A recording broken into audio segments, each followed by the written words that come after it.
welcome to Varn Blog and Emancipations. And Daniel and I return to talk about the problems of intellectuals, the many problems. And today we're going to talk about, well, I think we're talking about Pierre Bourdieu, not to be confused with Alain Badiou. And you laugh, but you know how many people do when I mention him? They're like, "Do you mean the Maoist guy?" No, I don't. I mean, maybe, but I don't think he actually had that many Maoist associations.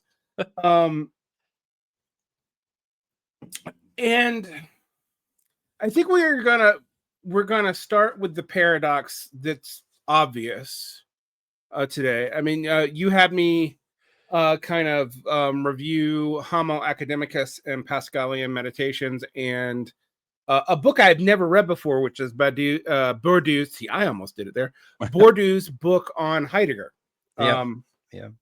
Which is a book on Heidegger that even I'm actually surprised that the anti-Heideggerians. I say that as if I don't like them, but the anti-Heideggerians like Richard Rowland don't cite this book more. I agree with that. Yeah, they always cite like Adorno, like not Bourdieu, which I find interesting. Right. But I guess the fundamental paradox of Bourdieu from these readings that you gave me, and just me thinking about all that I've read from, because I'll mention Distinction, which is his book on the sociology of aesthetics and class. And An Outline of Practice is another book that I read. And I'm not a Bourdieuian. I'm not even trained in sociology, but since I did both philosophy and anthropology, I had and education, he came up over and over and over again. And as you said last time, he's one of the three most cited academics, up there with Chomsky and Foucault. And yet, this man, even more than Foucault,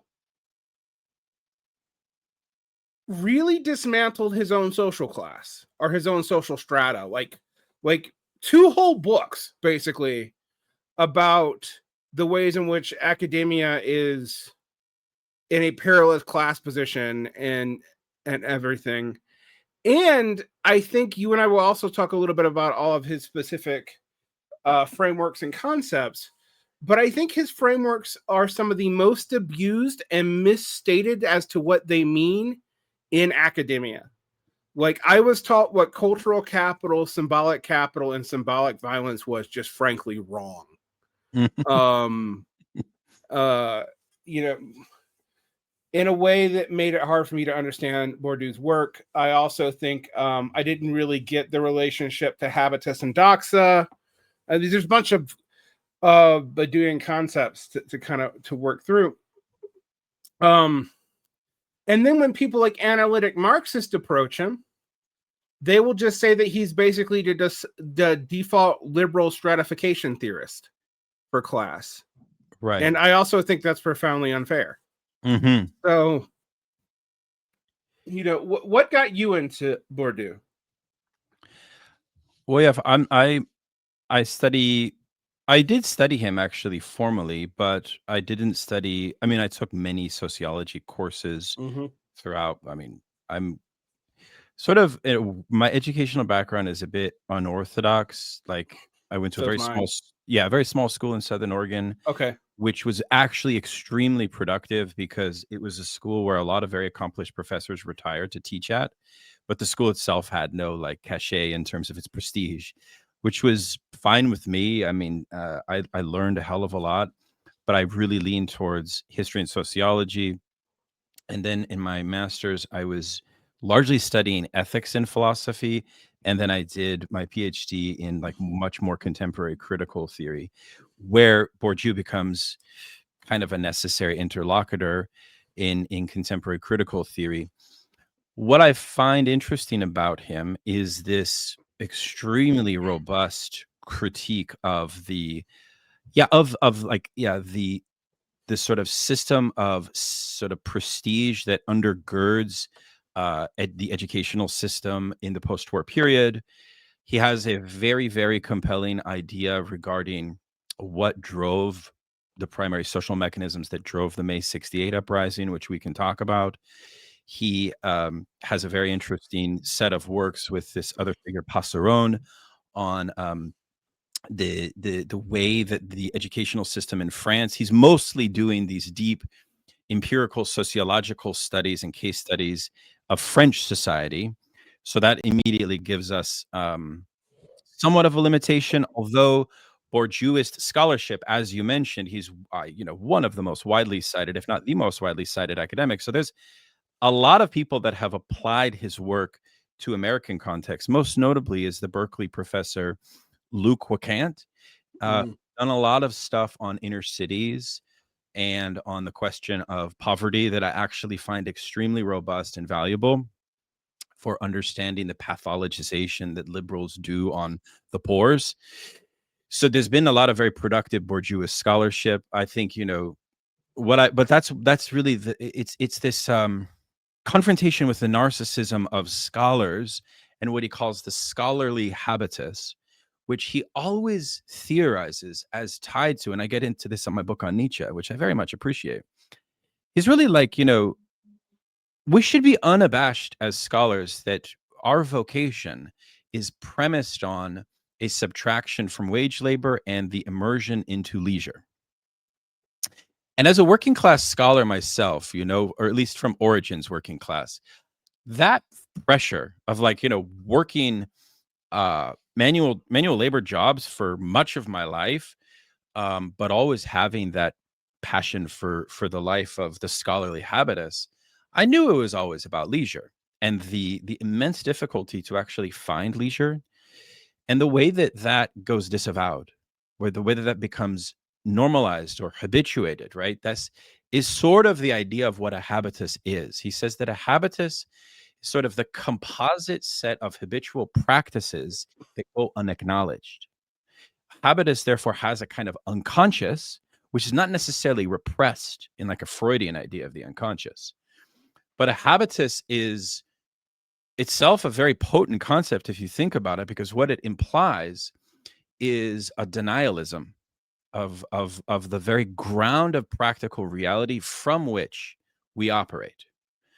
And that immediately is alluring to me, because it gave me a way to see the kind of hypocrisies and the contradictions of scholarly communities.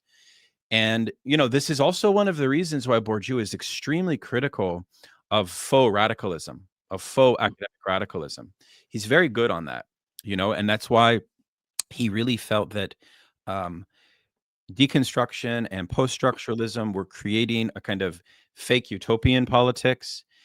He has, he did his PhD in Algeria. He did casework in Algeria. And, during the whole imperialist saga and debacle of Algeria. And, a very important, also former professor at Berkeley, Michael, what's his last name? Bowenhaus or something like this. He recently died tragically, but he's one of the foremost Bourdieuist scholars as well. And he wrote a very important set of essays on Marx and Bourdieu. And one of the most striking essays in there was on the early Bourdieu and Algeria, and the strong polemic he had with Frantz Fanon over Algeria, which fundamentally came down to this debate between the revolutionary agent. And Bourdieu is siding with a traditional Marxist view that it must be the working class, whereas Fanon is, as most folks know, saying, well, no, you have this kind of comprador problem, and the working class will fall into a type of comprador situation whereby the relationship between intellectuals and workers is more efficacious for anti-colonial liberation, according to Fanon, when the intellectuals side with the peasantry, with the lumpen proletariat. And Bourdieu thought this was an unnecessary recipe for violence. So that I found to be quite interesting, also because he emerges as a figure who's not afraid to go against a lot of sort of popular scholarly fads or directions. One of the things that, if you look at the early Bourdieu as well, he was trained as a philosopher. And I think if you read his work, you get that taste that he does have a strong philosophical foothold. And he said that he was always interested as a young scholar to make a bridge between what he saw as an overly objectivist Marxism combine that with the overly subjectivist existentialist current, which was so predominant in French intellectual life. And some commentators have said that his system is an attempt to synthesize. So the Marxism never fully goes away. But one of the most, and I think this is something that sparks your ire, Derick, and I think it's for valid reasons, of course, he is going to advocate for the politicization of domains of symbolic life, for cultural life, etc., that most Marxists shy away from.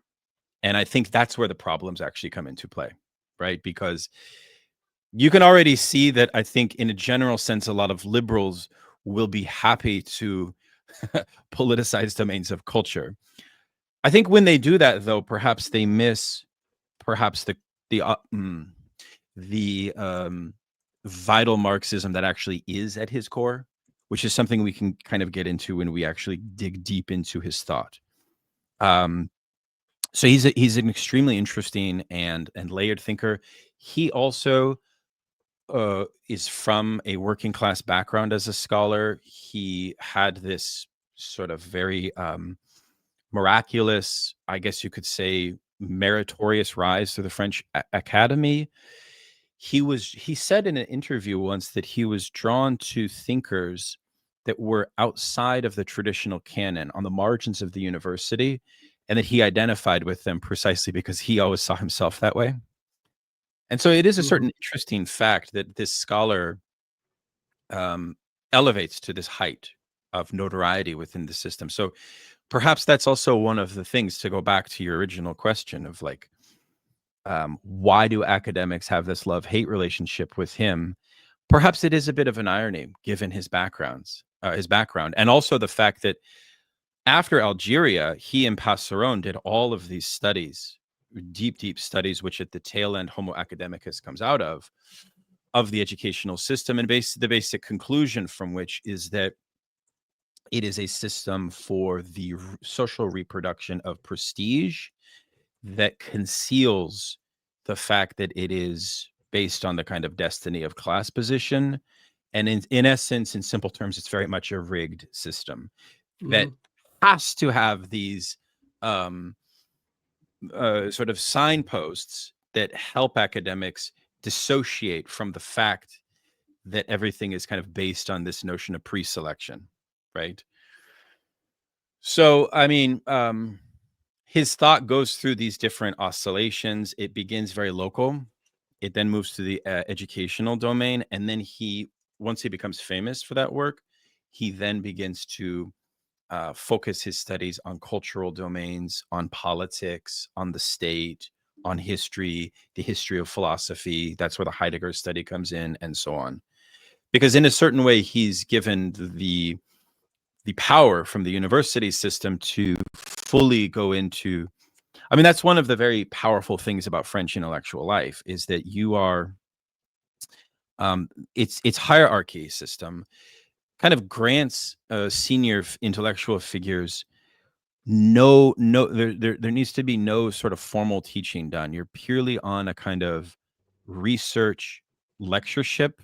I think he actually gave a series of lectures similar to Foucault, if I'm not mistaken, at the Collège de France.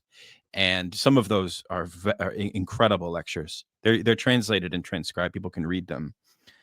So he does enter into the canon of some of the kind of leading French intellectual figures in the post-war period, but he's very much an outsider. I mean, in that sense, he's very much kind of like Michel Clouscard, another working class origins, French intellectual post-war figure that is just so interesting, right? So, I mean, I think these are the reasons why I'm drawn to him. Well, I mean, comparison to Clouscard is interesting, though, because Clouscard is not nearly as recuperable as Bourdieu. See, I made a mistake now that I did it. But, I mean, it's hard to get translations of Clouscard in English. Yeah, right? True. Yeah, that's true. Right. I'm drowning in translations of Bourdieu in English. Right.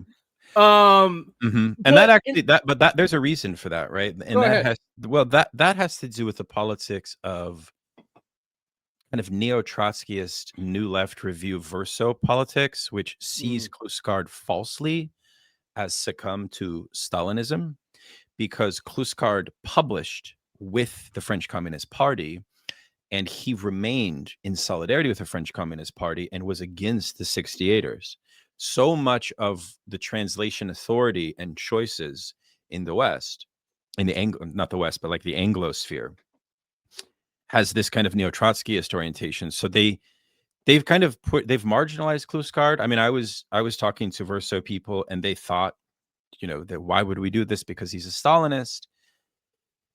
And okay, so then, is Klus, I'm not going to go down that road. I just did a whole interview debunking this claim. In my opinion, it's not fair to put him in that box, similar to the way that, okay, well, if like Lukács is also put in that box. So that's a whole other debate. But I think Bourdieu has never been a Marxist like that. In fact, I would actually contend that when you look at Bourdieu's praxis of sort of like his prescription for politics, and this is evident in the book that I mentioned on Bourdieu and Marx, there's actually a number of issues that come into play. And there's a lot of paradoxes, because he ends up effectively in a kind of quasi-elitist position where he's like, well, academics are the only one that can save the working class. So he's not easily identifiable as a Marxist in political practice. I think his theoretical constructs are very, very Marxist at the same time, which we can kind of, tease out. But this is interesting. If people go back and listen to our episode 1, we have a similar problematic with another renegade sociologist, Alvin Gouldner, who also thinks that the new class, is both the problem of and solution to the working class's problems. Even though he has a strong critique of them. And I think you have a similar issue with Bourdieu. There seems to be some, I'm speculating wildly here, and I'm going to admit that this is almost irresponsible, but this seems to be something that comes up in sociology in particular, like over and over and over again, where there's an understanding of the sociological construction of academia and adjacent fields to it, like the media. But it also can't get around that as a solution, because somehow, like, they see themselves as being produced by that, making it reflective of the problems of this strata of society. But also, because they have the ability to be self-reflective of it, they see it as a way to create something that either the working class or society in general could jump off of to control the problems that emerge in the strata of society, and also the classical bourgeoisie and structuralized capital.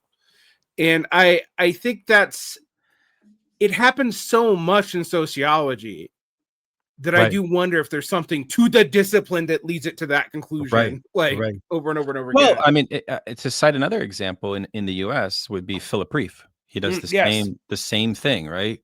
Where he begins with this very widely read polemic called The Triumph of the Therapeutic, which was probably one of the most radical from the right critiques of the New Left as sort of faux professional revolutionaries. But then he ends his career on the dereliction of duty of intellectuals.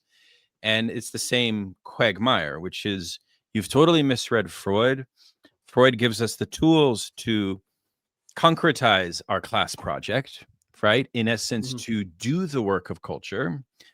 But you have sought to tear down culture as sort of radical leftist intellectuals. And of course, he criticizes D.H. Lawrence, Wilhelm Reich, and Carl Jung as sort of paradigmatic intellectuals that sort of led the New Left astray. But you're right. I think that there's something to this.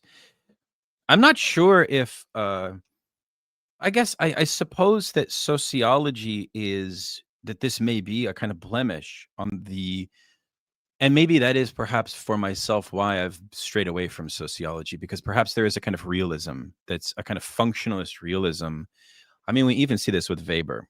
I mean, Weber once wrote a letter to Lukács when Lukács became a communist, and he straight out said because of course Weber was a mentor to Lukács, right? He straight out said, you are forging solidarity outside of your class. Effectively, what are you doing? There's no place for you in the Bolshevism. You're an aristocrat. You're a bourgeois. Like, act like it. I don't know. Maybe there's something to that. I don't know if I have a rigorous theory as to why, but it's like a premonition. I think you're onto something. Yeah. Well, I mean, if we think about the origins of sociology, there's 3 origins, just like it's like the origins of socialism. We always list 3 things, right? But it's sociology and sociological positivism. Yeah. Then functionalism a la Durkheim, and then the German historical school, which we all consider the late German historical school, which we all consider sociologists, but they saw themselves as historical economists. And those come together. Then you add in the Frankfurt School for what it does, and you get some interesting problems. And I mean, Bourdieu is interesting because he also reminds me of Lasch in the sense that he actually like his debate with Fanon reminds me of Lasch's debate with the Frankfurt School, that they were looking for a new subject because they were uncomfortable with the working class for whatever reason. And, Lasch even, basically accuses the Frankfurt School of ignoring their own empirical data. The one time they actually did empirical sociology in the authoritarian personality, which Martin J. confirms actually that they did that that all the other studies on authoritarianism and working class culture went in the other direction of the authoritarian personality. No, that's interesting because Bourdieu once said that his scientific method is based on the affirmation that one must, as a scholar, immerse themselves as deeply as possible into the specific localities of the most highly granular empirical grasp of the reality of the social situation. And this has to be historically located. And he identifies Bachelard as a thinker who assisted him in this precise capacity to locate historical novelty in kind of conjunctures or in instances, and in this kind of and this is why actually Bourdieu does not fully reject structuralism. He said that he's deeply influenced by Levi-Strauss, even though Levi-Strauss's theory of structuralism has a very non-empirical foothold. So he sort of takes the best of Levi-Strauss, but adds this empiricism to it. But then he also wants to account for subjectivity, which he feels is missing at the same time, but is like overly represented in existentialism. And I think that perhaps one thing you could say perhaps is that maybe this empiricist foothold is part of the embedded realism that prevents Bourdieu from falling into a messianism or a utopianism or a far leftism. It keeps him very moderated, perhaps. I think that's very valid. That's probably very likely. At the same time, a lot of his work is still trying to escape this. And what you could say is that he's trying to create like a dialectic, ultimately between habitus and field, which we can kind of define that in a moment, but a dialectic between these two social phenomena that would account for a theory of subjectivity that would not be fully determinate. And he thinks that Marxism is a full determination. It's too what he calls objectivist. And therefore it kind of misses the richness. It sort of treats the subject as a contingency, which he doesn't want to do, right? And moreover, he thinks that Marxism misses the granularity of power operations across different fields, right? And so therefore, I think for Bourdieu, Marxism doesn't have a theory of institutions and power. And the kind of and this is not like micro power. It's not a Foucauldian conception of power, because not all fields are fields of power, by the way. So So that I think is very interesting in a certain ways. He's trying to add something to Marxism, and I think that he gives Marxists a real question: are we going to accept this or not? Like, that's actually a real question, right? Because, and I'm not sure that there's like a clear answer, and I think that perhaps a lot of Marxists probably would consider Bourdieu's conceptions of class to maybe at best have descriptive richness, but at worst lead us astray in terms of practice. That might be something that I'd like to get your take on in a certain way, which, I mean, I think first we need to kind of, give a little meat on the bones of actually what we're talking about in terms of field and habitus and stuff like that. But because I think one can certainly get the sense that Bourdieu's theory of class, and you get this a lot in his book on distinction, runs a risk of being kind of a degraded theory of class that is definable by aesthetic taste, which is not what he's trying to say. I think that goes back to your initial point where there's a bad reading of Bourdieu, because there's a lot of other texts that Bourdieu brings out regarding class and the class experience and the class situation, especially his work on educational systems and institutions, that don't fall into this, because his book on distinction, I think, is interesting, because what he's really trying to do there is show that the Kantian theory of aesthetic taste and aesthetic judgment is premised on this idea that has been deeply influential of disinterest, that we sort of, as consumers, we have this kind of disinterest. And he tries to concoct an empirical sort of presentation that our aesthetic consumptive patterns are class coded, deeply so, structurally so, right? But that is like downstream from, I mean, I think it's a very popular book for obvious reasons. There's a lot of very surprising revelations in that book. I think that might be one of the reasons why it's so popular. But I wouldn't say that this is like his primary theory of class, or that he aestheticizes culture or something like that.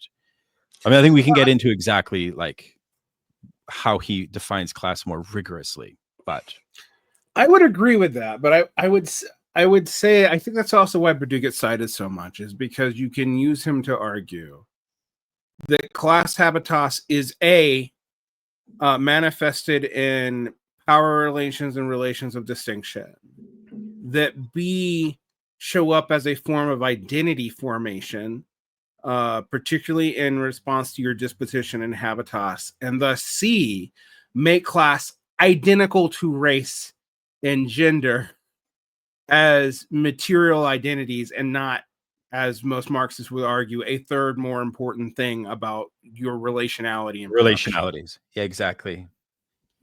I think this is actually essential, right? Because there is a view that I think Bourdieu wants to avoid, which is the problem of determinism.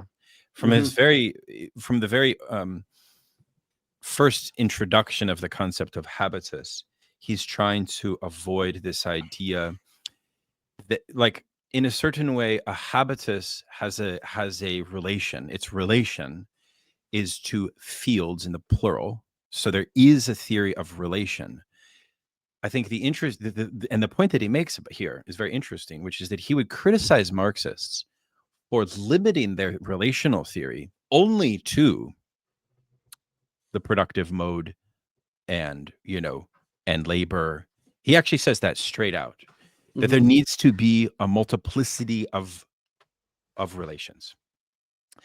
Moreover, a habitus, you as subjects, we don't exist in sort of one sole habitus. And even in his work on education and class, a lot of the conclusions of the Inheritors text, for example, would have you conclude that really, and this is he's very, very close to Basil Bernstein, the class code theorist that we talked about last time, where, and they actually, I think, collaborated, because a lot of the conclusions of Bernstein and Bourdieu in terms of studying educational systems was to really show that micro exclusions, according to and falling kind of in line with class habitus, determine the whole system of power distinctions in the academy. And those are kind of untranscendable in some sense, right? And there's like these series of denials and disavowals of them, but they structure the system, right? Right. I mean, That's very valid and true. And you, as a teacher, I'm sure, I actually wanted to ask you, like, what you generally think about that. Like, have just as a side. Oh, I definitely see it. Absolutely. I mean, this is something that I've thought a lot about with Marxism. This is why I had good things to say about the analytic Marxist sociologist Eric Olin Wright, even though I think his schema ultimately completely fails. He was trying to both argue against Bourdieu and with Bourdieu simultaneously by saying your recognition of intra-class competition and stratas is absolutely valid. Velben goods are valid, but this does not explain the function of the economy at large, which is still about these primary aggregate relations, which are tied into the mode of production. But it might explain the experience of class and the formation of relations of production and social reproduction. And one thing that, I mean, we could say Bourdieu tries to do that Marxists hinted at but never did was trying to figure out what the part of the relations of production were not superstructural according to the base superstructure metaphor, but base, and where they come from in the realm of social reproduction. If you look at like Engels' work on the family, this is kind of an attempt at this. Yeah. And you can definitely see, and that Soviet Marxism really did not address this. I mean, Lukács is trying to address this too, right? And I do see this as a problem with a lot of Marxists, but I also see the function of symbolic and cultural institutions as a way that Bourdieu can be more recuperated than other radical class theorists. This is, like, I think, part of the paradox here, because if you have the kind of basic reading of distinction that I think we both would agree is actually wrong, it's not what Bourdieu is trying to do, but if you read it that way, and then you add on stuff from some of his other work, like symbolic capital, symbolic violence, cultural capital, etc., and read them as forms of access that show up in cultural and social reproduction that are like economics but not economics, you can apply that to any identity theory equally, and in some ways undo Bourdieu's fundamental point about class by applying his concepts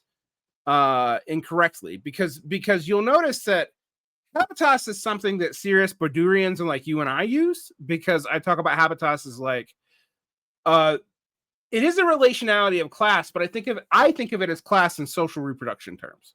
So go ahead. He defines the Habitus as the forgetting of history that determines the present, right? As a naturalization of acquired dispositions at the level of accretion across the subject's social and cultural trajectory, but understood by them as the way things are and the way that I am as a subject. And so again, it's this necessary misrecognition. So the concept of misrecognition is essential to the inhabitation of any habitus, which makes the concept extremely rich on the one hand. On the other hand, there is what he affirms as a differentiated habitus. So for example, the scholarly habitus is a differentiated habitus. It's not as if he can claim that symbolic power is fundamentally detached from, or symbolic capital is somehow fundamentally detached from real capital. Because if that were true, then you would have the vulgarization of a functionalist theory, which would actually be illogical, which would be that, well, working class intellectuals sort of remain in this subordinate position when they're inducted into the habitus, which is actually not true because, as we articulated, Bourdieu's own biography disproves that. Right. It disproves that.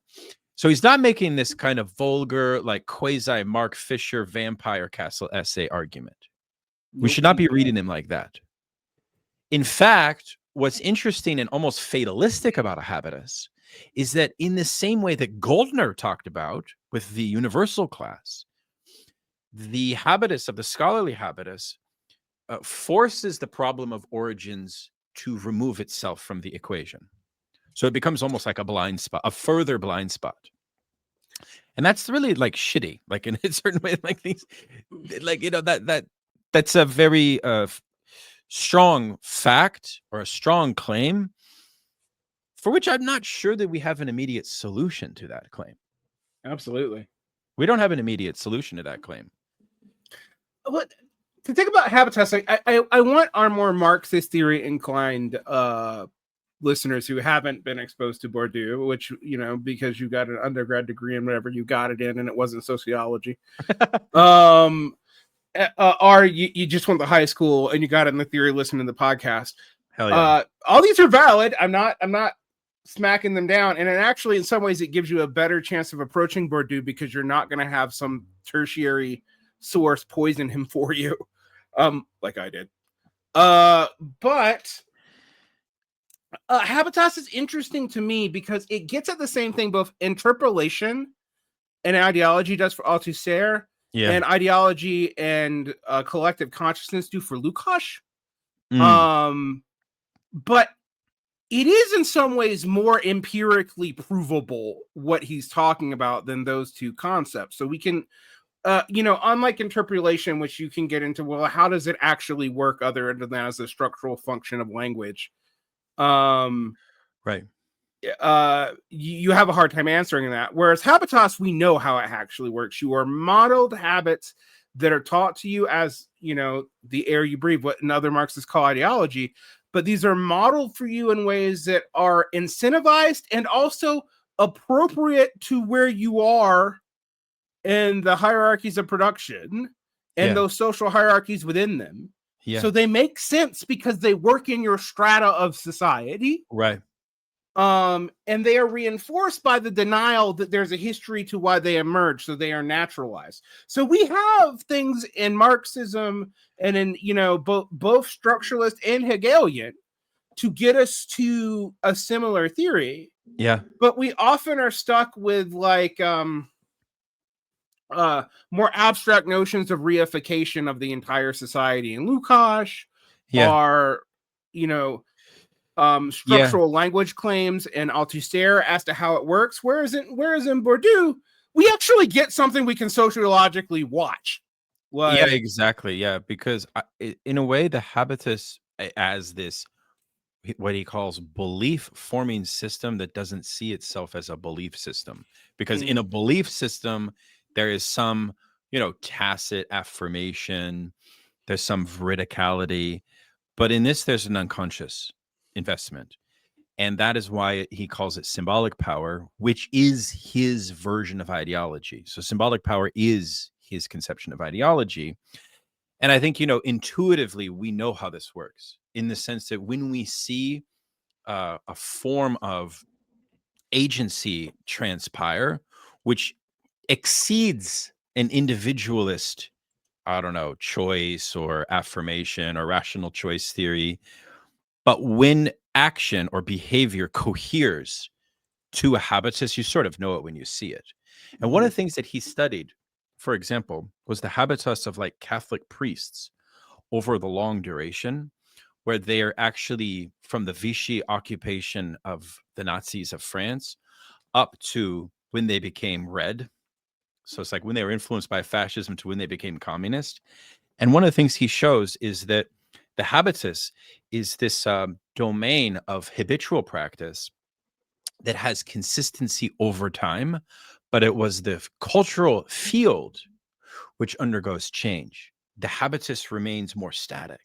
So that's the dialectic that I was referring to between field and habitus that I find very rich. And I think that actually teaches us quite a lot regarding the stickiness of this form of ideology. So it's a very rich theory, right? And I think that you can then apply that. I mean, I'm thinking here of the practice of Mormonism in Utah, which you're very intimately familiar with, and I'm somewhat familiar with, or even any kind of micro, religious community. And I think that you do see this very profound power of continuity, of the kind of overarching mechanisms that keep this consistency intact. And that is a sort of form of power, but it's a form of power that doesn't have any conscious recognition of its own basis in power. So there is this almost, it's not psychoanalytic, but it's unconscious. It's an unconscious. And that's why I think that his concept of field seems to me where more dynamic activity is thought. And that's actually where probably, a more materialist dimension can be incorporated here. Whereas I theorize habitus as sort of, like this more sunk, more constant, more consistent. And this notion of hexis is interesting. I think you mentioned this concept. It's, I guess you could say it's like Bourdieu's theory of the body, which is the, I guess it's sort of like the ground of our individuality, and the way that habitus sort of marks us. One other thing I wanted to mention here, when we think about the working class, a lot of working class Bourdieuists, or working class studies scholars that study Bourdieu, rather, one of the big themes that they point out is that the working class in today's time is absent of a habitus. And that's very interesting to me, where you almost have to incorporate a kind of theory of liminality. And I think this is very, very empirically sound, where a lot of working class experience is actually dejected from immersion into habitus. And perhaps that becomes a fecund, and this is something I'm working on in my next book with Revolt Press on the working class, that I'm really trying to work through, because I think that it gives us perhaps, and I want your thoughts on this, maybe like a new way to think about what alienation is today, right? Because there is, like, I think that liberals love to tell us that class is educational merit and access, and the class divide in income between those who have done 4-year degrees and those who haven't is sizable. It is real. It is significant. Although they will do stuff like list of people in the same job position as working class and not working class, because some are credentialed and some not, which leads you to a weird division where you have even people making the same income from being labeled as different class positions because of a perceived access difference because of credentialing. And they like Bourdieu for this quite a bit, actually, but it's also very confusing. And it doesn't help that a lot of Jacobinite, shouldn't say Jacobinite because it sounds like Jacobite, but a lot of, let's say, social democratic or democratic socialist Marxists will jump between Marxist definitions and these definitions, so that they can pull from government and Bureau of Labor Statistics surveys and make big claims, but without pointing out that their definitions of class actually shift between one instance and the other. I do find it fascinating. I mean, I do think there's I think curtailing and credentialing is important, and I don't want to downplay that. And I know Marx didn't talk about it much. I also think that this observation that the working class has no habitus, in my theory about it, is that or has less of one today. Less right? of one, yeah. A destabilized habitus. My theory of that is that for a variety of material conditions, you have seen the lumpenization of large portions of the working class, because this was always true for lumpen, being that they do not have one class origin. I agree with Clive Burrow that we should probably refer to lumpen as a social category, not as a class, or because you can come from any class and end up there. And the incentive structures we've seen dip into the working class as as things have shifted. One problem that has for Marxists, though, historically speaking, is that we are assuming that working class identity as what it existed as from about 1890 in only England and the United States and parts of Europe to about 1990, which is that was regular former workforce paid by wages on a formalized model and not either by script or piecemeal, which is more like irregular labor, which reflects both the gig economy and a lot of the working class of the developing world. And the reason why that's an issue for Marxists is that when Marx was writing about the working class, those conditions were in place then too, not the conditions of the Second International to the post-war consensus.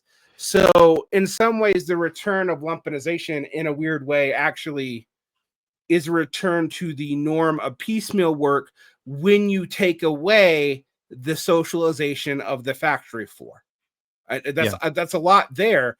Bourdieu, I think, does give you a way to understand that. Mm-hmm. So does Marx. But a lot of contemporary Marxist theorists come up with weird new categories that actually make it harder to understand, like the one I mentioned, the precariat. Well, what's the precariat? Blah, blah, blah, blah. You're like, okay, right. So you just mean unstable. Well, this, in his book on Heidegger, you may remember a very interesting point where he and I'll relate it to what you're saying. I think it's directly relatable, in fact, and it may actually point to Bourdieu's conservatism regarding the scholars, regarding the professional class in some sense. The social conditions that led to Heidegger's rise was premised on a material breakdown of the credentialing system within Germany, and this weird dynamic of young scholars having no proper ascension through the scholarly ladder, but they were basically stagnant, but given leisure. So they were productive, but not gaining prestige as expected. So there's a decline in expectations of prestige, but an assurance of leisure for scholarly work. And this produces kind of what Bourdieu calls a petit bourgeois habitus. And a petit bourgeois habitus leaned towards irrationalism philosophy, because it's trying to sort of resolve this crisis of the fact that they have no social place, right? So they sort of they're in a differentiated habitus, and there's a sort of alienation going on here. And I felt that this is sort of related to the point that you're making about lumpenization, even though that's not exactly qualifies as lumpenization. Insofar as, perhaps if we think about it, perhaps, the symbolic power that comes from being inducted into a stable habitus brings with it a whole conundrum of what you might effectively call kind of brainwashing. And I think we see this anecdotally with a lot of comrades that go to elite universities and then become radical, become politicized, become Marxists. They have to decondition everything that they were habituated into. And I would claim that, yes, you have the problem of de-skilling happening in the working class and the abandonment of education for the working class, which is a true material problem. But could we also contend that there may be a sort of not a power in that exclusion, insofar as A, you're not indoctrinated into something, but B, you have a strength of having to coexist across a multiplicity of habituses, for which you're never fully a part of any. Anecdotally, I will say I have felt this way myself. I have felt that I've never really had a home. I've touched these. I've never been accepted by them. Not really. Not really. You know what I mean? And I think that's the fate of many of us.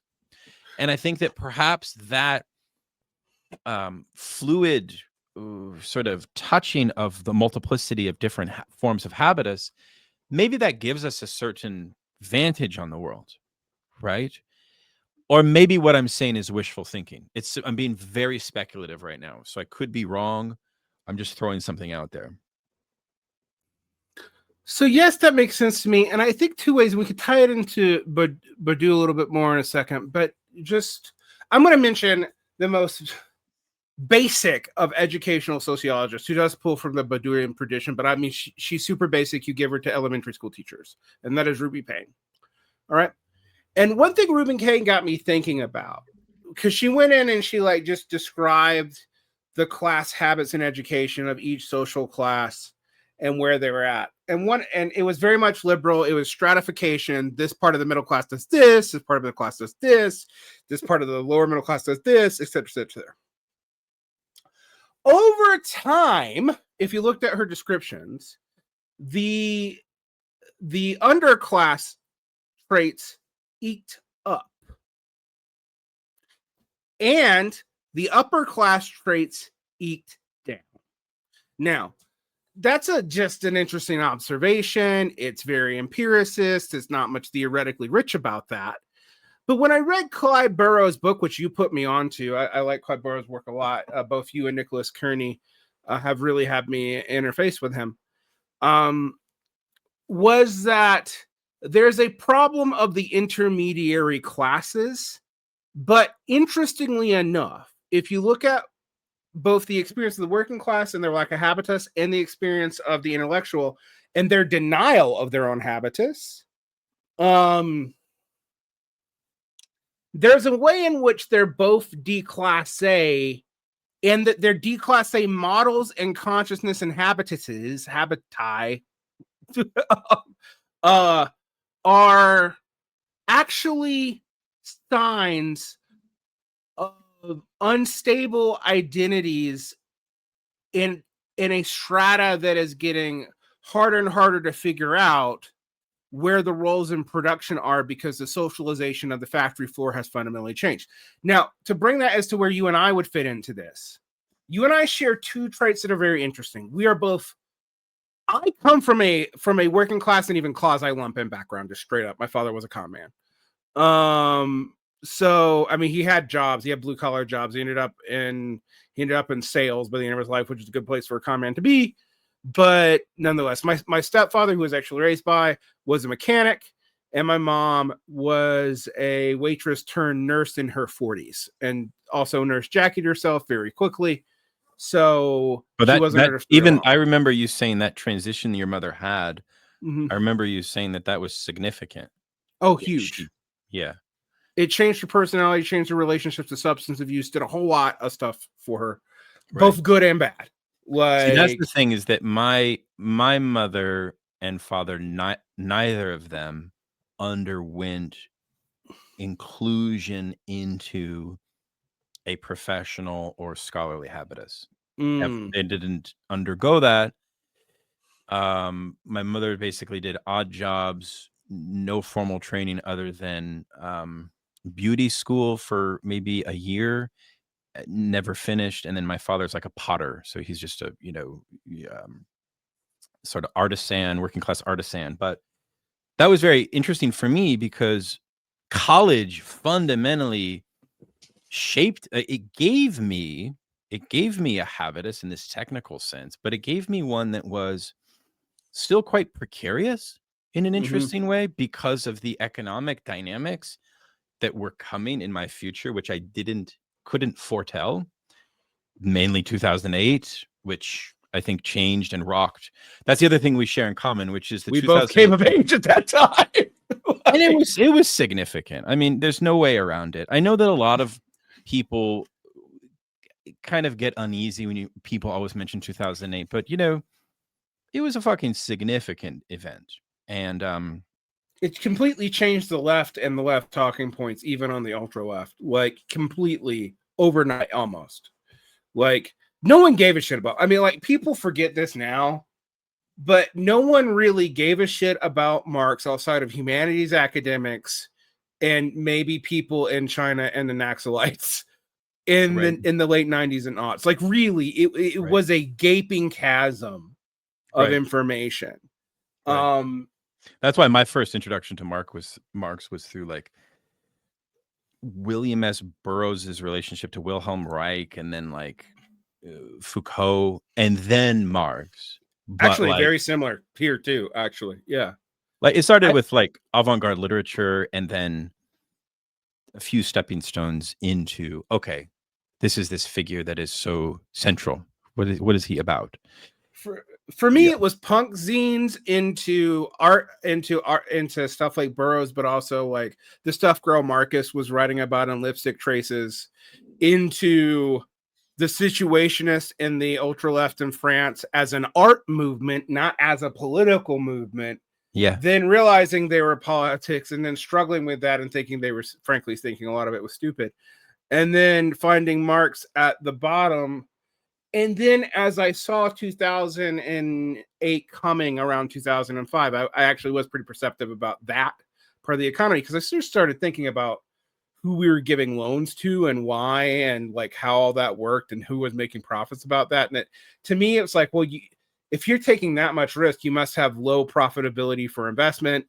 And then the crisis happens, and I'm like, well, no one had a good explanation to this but the Marxists. The other explanations don't really make a whole lot of sense to me. Right. And that's how I kind of ended up a Marxist. And I think the recounting these stories, one of the things that I find hopeful but also depressing about the current situation, when you're talking about the leisure time elements of the period for Heidegger, but not the prestige, we lived through that kind of in the aught teens. I mean, there was a class of people who, some of them became pretty successful academics later, but Mark Fisher was among them, who were basically educated, fairly prestigious academics who had no real work, weren't making a ton of money, but made enough money to survive, but still had plenty of time to blog, and then wrote books off of blogs. And I would say one of the things that you saw at the time was a turn towards more and more irrationalist modes of thinking. And I mean this even from people I like Fisher's Politics of Joy towards the end of his life, I actually view as was irrationally optimistic about not just the chance of the social democratic project working, even though his earlier work had said it couldn't, but also that if it did work, it would do things like get rid of his depression. And so to me, the fact that then we saw weirder and weirder shit, I mean, we see it today.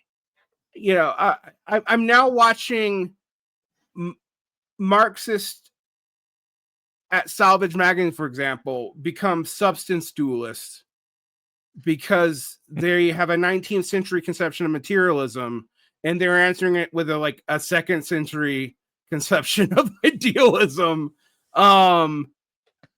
because they don't seem to have thought through all the implications. And it seems rational, but I'll tell you that it kind of isn't. Now, I see this because in the Bourdieuian logic, it makes sense. Your point about alienation comes back in here. From the Bourdieuian logic, it makes sense that Habitus is breaking down because the socializations of the factory floor have moved into the socializations of the service industry, which is highly fractured, the petit bourgeois crafts, which have been proletarianized. All right, the crafts and trades are now mostly wage labor, so they've been proletarianized, but they still largely function on a petit bourgeois model of individual success, are very small group success. There's no mass socialization in that. The academic, we're super alienated in some senses because the academics thing is total social war hidden behind a veneer of objectivity. And if people will argue with me with that, I'd say you haven't been to grad school. Because at no time except in grad school had I ever had to think about how much I was signaling and what kind of theory of mind the person I was doing had, because if I picked the wrong thesis advisor, I could never get a job. Yeah. Like, no, it's weird because in the Heidegger example, there's what he calls a kind of zeitgeist that was forging a kind of Weltanschauung, which was a new form of militant conservative philosophy that had at its core an all-out assault on rationalism, an all-out assault on Marxism, on the despiritualization that Marxism brought about. He really centers Oswald Spengler and the decline of the West as paradigmatic and is extremely influential for the development of this zeitgeist that made Heideggerianism really possible. Because Spengler, more so than Heidegger, gave intellectuals this kind of currency of concepts that was extremely pre-fascistic, extremely on this obscure Nietzschean vitalist irrational affirmation of a pessimism. This is another thing, is that the radicalism of despair becomes very, very, I mean, Bourdieu's book on Heidegger is very close to Lukács's chapter on Heidegger in The Destruction of Reason. And the both of them should be read closely together. I think Lukács's critique of Heidegger's conception of Dasein and what he does to Husserl and to phenomenology is more rigorous philosophically than Bourdieu's is. But Bourdieu's is better at giving the social cultural context that made Heidegger possible. And the way that all of Heidegger's esotericism conceals its implicit solidarity with Nazism. And Heidegger's book is one of the early texts, like, what's this guy? Emmanuel Todd, I think it is, the French theoretician that wrote a very important book on Heidegger's relationship to Nazism, which is one of the first. Richard Rollin's latest one came out only 2 years ago. It's just funny that the Americans took that long to finally have their moment of Heidegger's complicity with Nazism. Nietzsche does not fare well in Bourdieu's book on Heidegger, by the way. But I think what's interesting is this idea of a fragmented habitus that converts itself into this wider cultural worldview. And this is something that I'm seeing today with this really sort of ambivalent embrace of Nick Land on the left again. And there's a fundamental confusion here. I mean, Fisher, to his credit, was a lot more clear as to why Nick Land is an enemy than a lot of contemporary leftists that are very infatuated and mesmerized with Nick Land. I worry that the Land identification today is functioning almost like a fetish that's ultimately very obscure, right? In the sense that there's a sort of fascination with Land because he seems to be a court philosopher of the Trump moment, or one of them next to Yarvin.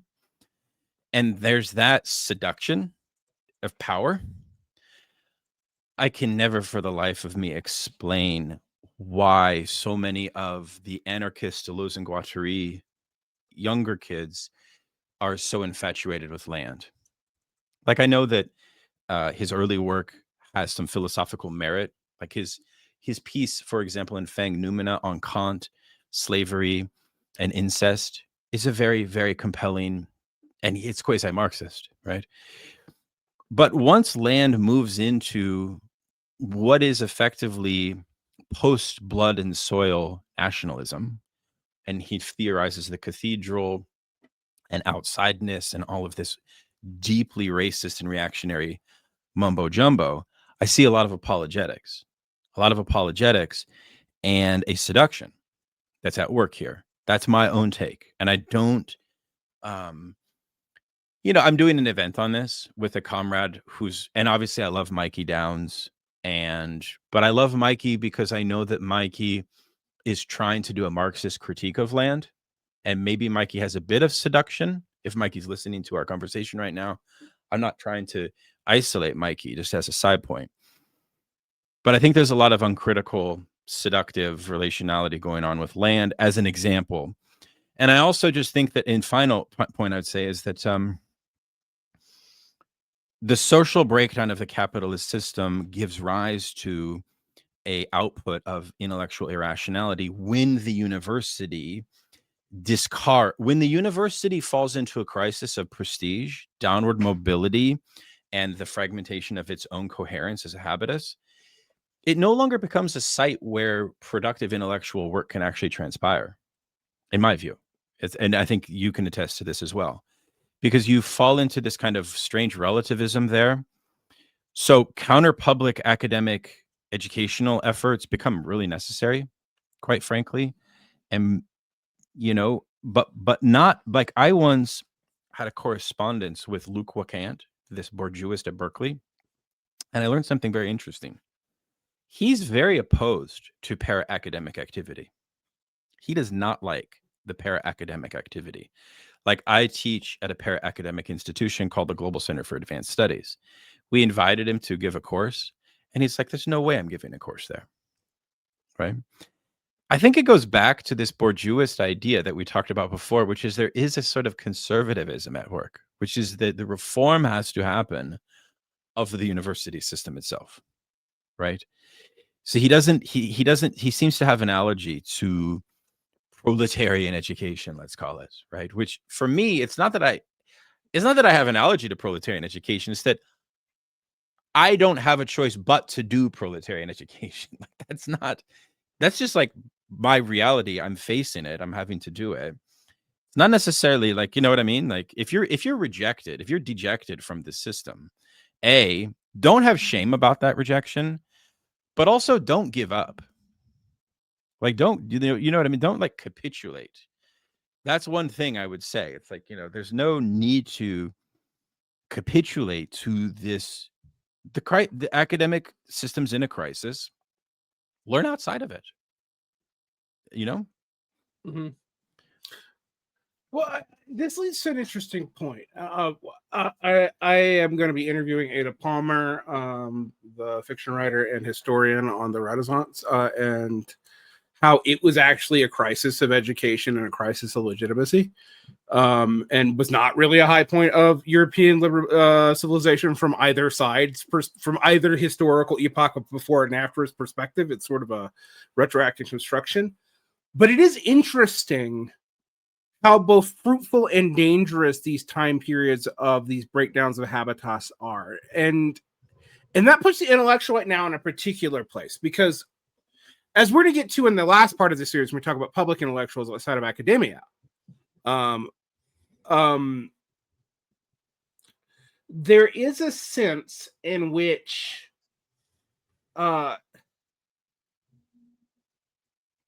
your virtue is also your vice when it comes to this declasse lack of habitus problem, and I'll get to that in a second. So we've identified the vice of irrationalism, but we've also identified a skepticism towards, to use a very nebulous term, the status quo. And this manifests in both rational and irrational way amongst the working class in particular. I mean, people will tell me that like non-college educated working class people are particularly given towards conspiracy theories. And I've always been like, well, this is because they recognize a fundamental problem, but have no non-personal narratives for which they can understand to explain it. So a botched personal narrative, which may even sometimes be true, I mean, but it's not true in the aggregate, is a way that most of these people explain their experience, which is a real recognition of a serious problem that is then led into different things that are easily abusable. And this puts both the intellectual and the organic intellectual and the academic intellectual in a particular bind, because the academic intellectual would have to then admit that their claims to objectivity, even in the sciences, is situated by incentives and not just by the logic of scientific objectivity themselves. And a lot of people don't want to do that. I mean, because it demystifies their own position, and it also means it looks like it's actually giving headway to the irrationalism by admitting that there are problems with scientific thinking. On the other side,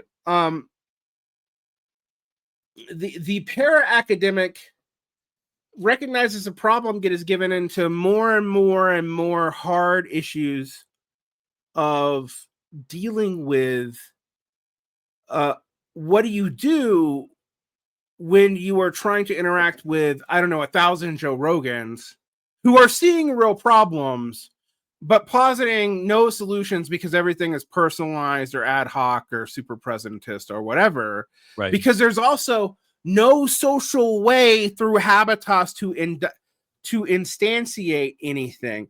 Because while we talk about Habitus as bad, and it is mostly an ideological function, it does socialize, right? Yeah. And that's good. So, yeah.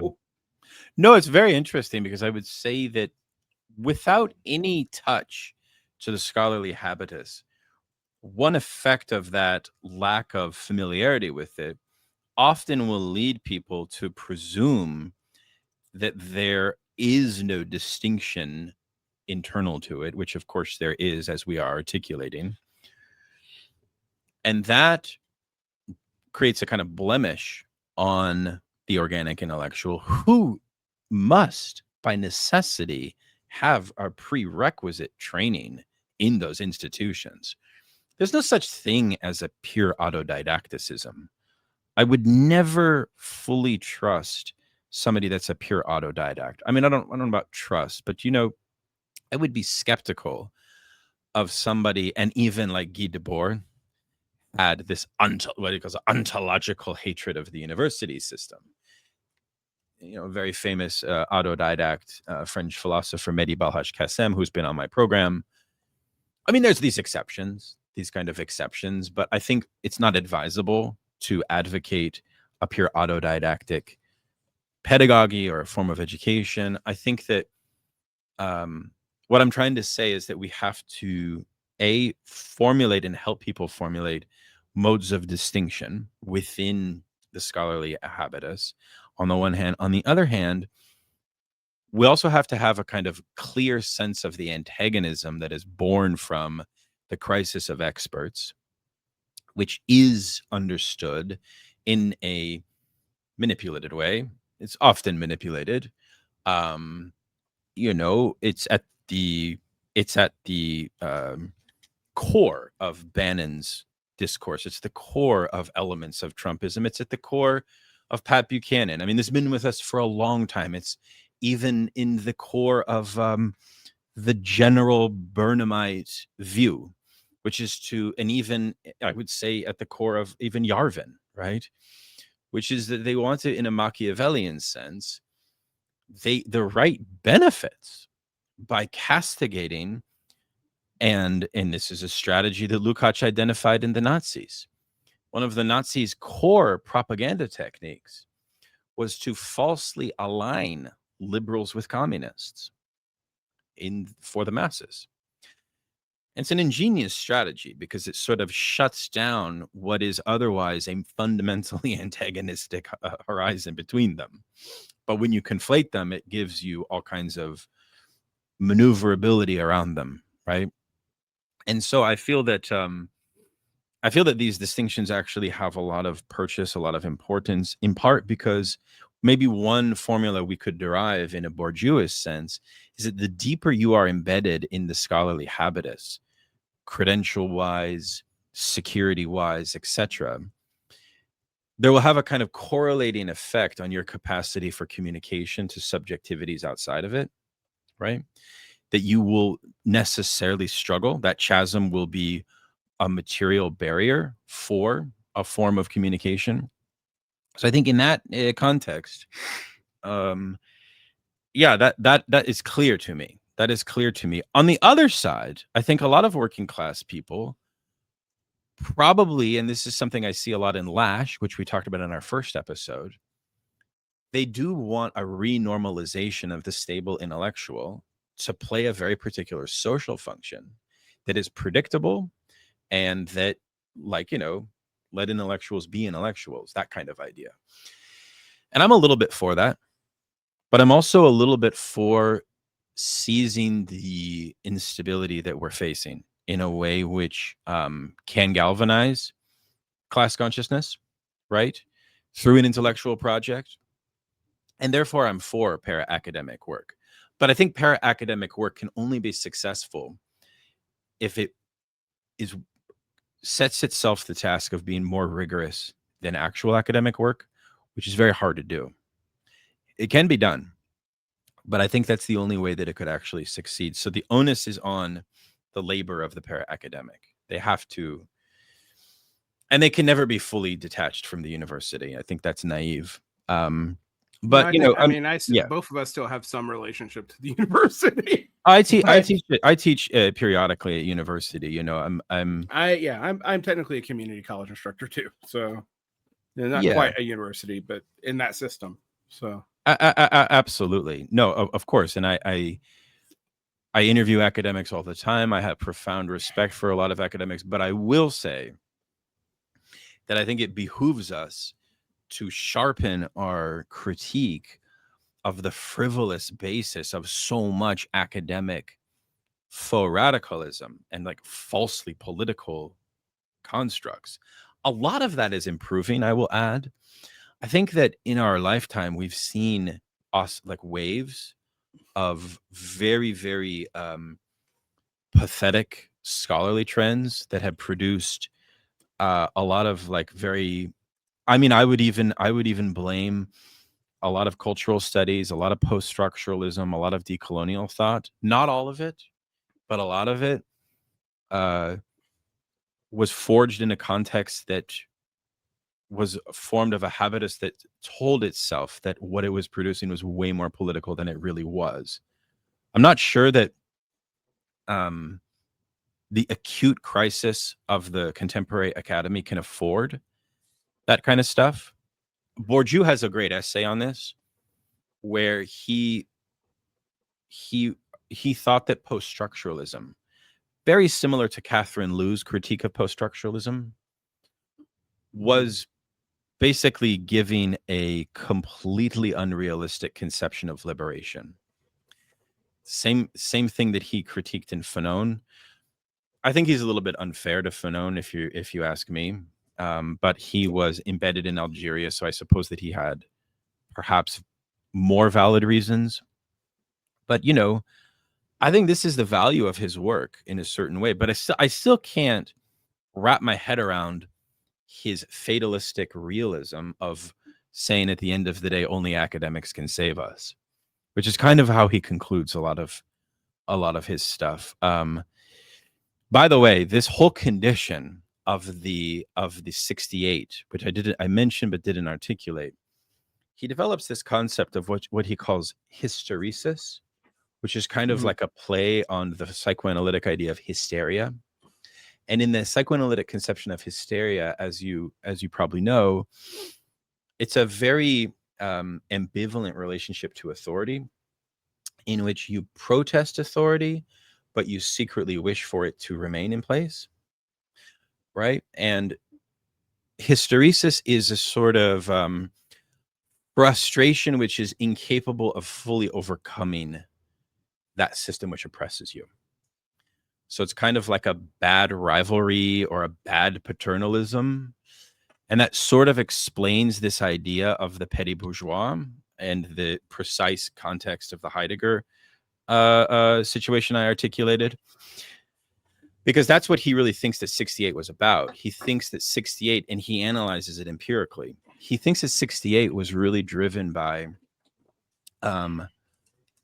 downward mobility of the French educational system in a tailspin, where basically the middle strata was not given the ascension that they were promised, which is part of the reason why the French ruling class largely saw much of the 68 protesters as the new ruling class, but in a frustrated state, which kind of in a very crude way is what happened. So he's definitely not like a pro 68 figure at all. Bourdieu is not. And a lot's been written about this idea of hysteresis, which I think is certainly a kind of recurring, because I think you have to sort of ask yourself, like, okay, well then what is the educational system to be? Because in a way, I'm not sure that we have the means to restore the type of stability that they opine for. So then what are we to make of it? And I would say that, you know, in our next episode, when we turn to Gramsci, Russell Jacoby, and this question of organic intellectual, maybe we can kind of put some meat on that bone. But it's very hard for academics to, and I guess part of that is the psychological dimension of what the scholarly life gives you in a certain way. I think that alienated leisure. I mean, I actually I do think we do have to admit that it's not leisure in the Marxist sense. It is still alienated because ultimately it is for something other than your own edification. But in all other ways, it's effectively leisure. And you know, I don't think that's true of all white collar work. I think that's specifically academia. This is one of the things. One of my issues with some of like Kathleen Lewis talking about the PMC, that I'm like, you're really talking about, if I even accepted your category of PMC from Aaron Reich and whatnot, you're really talking about part of it, not all of it. Yeah. Yeah. And that part of it is the part you know very well because you're a professor. But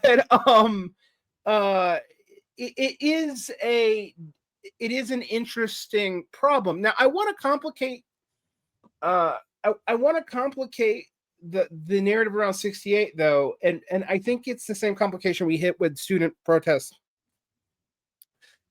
and downwardly mobile protest today, because I do think if you looked at like the demographics of the people who are in Jacobin, a lot of them from a Marxist perspective we would consider wage earners and thus working class. We might not consider them productive workers though, and we would probably see them as proletarianized professionals who used to be petit bourgeois. And I want to interject some changes that still that may be illuminating for us today. I am skeptical of some of the claims of Peter Turchin, but I think if you read Bourdieu and Peter Turchin together, you do see a lot of the radical elements of academia leading these charges for more inclusion, for talking. I mean, a lot of them do talk about the working class. Then, as in now, at least now, as until about 5 years ago, I actually think it's the academic trajectory is completely different now because blue collar people are no longer sending their kids to college, but they were trying to. We are both products of that, right? Like, well, I think the thing I just want to say very quickly on leisure, just very quickly. Okay, so if you add the question of sort of prestige or symbolic prestige, and you add in this theory of his own conception of inheritance, symbolic inheritance, one of the things that he would try to show is that the mere affirmation of an academic who says, yes, I am desiring tenure so that I can have a life of greater social ease. Think about that demand for a moment, and you'll immediately recognize that if you break that down from class background, you do not have the capacity and the habitual formation of your subjectivity, if you're from a working class background, to formulate that demand. That's true. No, your parents are not going to bestow upon you through repetitive rituals and other initiation rites that normalization of that will not be a reasonable demand that you would make on institutions for yourself. No. In fact, right? I've always thought tenure was bullshit for that reason. And I was weirded out when my other radical colleagues would defend it. And I would be like, I mean, even if we assume the academic is actually a proletarian in some wage earning sense, although that's very complicated in a variety of ways. But even if we assume that, tenured academics are one of the most labor aristocratic categories I've ever heard of in my life. They are protected right. from almost all other labor discipline. They are granted the leisure to pursue pretty much whatever they want off of some academic justification. And particularly after the 1980s, they exist by the exploitation of mass amounts of adjunct and graduate student labor. I mean, mass amounts. And that fact, you see, this is Bourdieu's theory of symbolic power of ideology. Mm-hmm. That reality cannot be affirmed within the institutional matrices of the system itself. And that, I would claim, goes to your point about the aggressivity of contemporary academia. It's a fucking brutal, backbiting zone of pettiness and weird, rivalrous, almost like mental health dynamics that are sort of in full force and full effect, full of people combined with the class dynamic of their own expectations. Because again, that class origin point is important here, because your expectations and the pressures imposed upon you are non-existent. So yeah, sure, you want social ease, but you have not been formulated as an individual to demand it from institutions. There's no right? Like, so there's a certain power imbalance that again goes unacknowledged. So that's a very significant dynamic. And I think it's interesting that the tenure system is so, I mean, I remember when I first did an interview with you, you said something very striking. You may remember, you said that modern academia is still quasi-feudal. Right. Yeah. And it is. I was thinking about it. I'm like, actually, he's right. They're not going to acknowledge that, but it fucking is, right? Which is why so many senior academics have terrible practices in the Biden period when we had public sector unionization happening. You had all of these countless cases of senior tenured academics turning against the adjunct unionization efforts, which was really dark. Even Marxist academics turning against adjunct unionization. That's really, really bad. But it happened actually more than you would think. I mean, particularly, I find it particularly funny because in so much there are pressures in academia, they are intra-social amongst your peers, and they're nasty. I mean, they really are nasty. And or they are from administration. So I'm just like, even though most of these tenured academics see administration as the bane of their existence, when push comes to shove, they will protect administration over people who ostensibly do similar work to them, which tells you they're labor aristocratically alienated from their own strata. And I find this interesting, but I also, to go back to the 68 problem, because I think you see this again now. This is another thing where 68 rhymes, but almost in inverse, because 68, you had this downwardly mobile elite. I completely agree with you, but it was mixing with an influx of former proletarians' children. Right? That's the big difference. Yeah. Yeah. Yeah. Yep. You nailed it. And today, the former proletarians' children are people like us, but we are rarer and rarer in academia, despite the fact that the percentage of the population is who interfaces with the universities has doubled from the late 60s. And I find that quite interesting in that I would say today there is an intermixture of people like me, who I consider myself like one of the lucky people rising out of the blue collar working class, whose relationship to it is complicated, but has done manual labor jobs, right? You know, has done all kinds of kind of sketchy employment before prison guard. Right. Yeah, I was a prison guard. I worked loading docks. I've done all kinds of stuff, and I was a pizza cook. You know, like the but I have been in education in some capacity now for almost 20 years. Now, I find this weird. My own consciousness. I feel like, to be used something from Fanon, but because of this lack of clear habitus, I feel like I have a double or even triple consciousness, and you could see this in my own response to my background. I did not like lumpenized working class people when I got straight out of education. I saw them as unable to function in a meritocracy, to lift themselves up, and to be fundamentally damaged. Then later on, I felt like I romanticized the working class in response to myself, right? To my own realization that I was a bullshit habitus, that I was being profoundly unfair to my own background. This was even a form of self-hatred because I was internalizing the hostility to me in these class codes. I mean, this is one of the things with, like, I remember reading J.G. Vance's Hillbilly Elegy and actually sympathizing with parts of it, even though some of it was the most obvious bullshit ever. Like, even I know how the order of the forks go. And also, in my life, I've actually never encountered that social chest. So, like, no one's actually cared. But I do remember all these ways in which, in tiny ways, I betrayed my class origins because of my concerns, because of my assumptions, because of kinds of self-lies I wouldn't accept. Right? And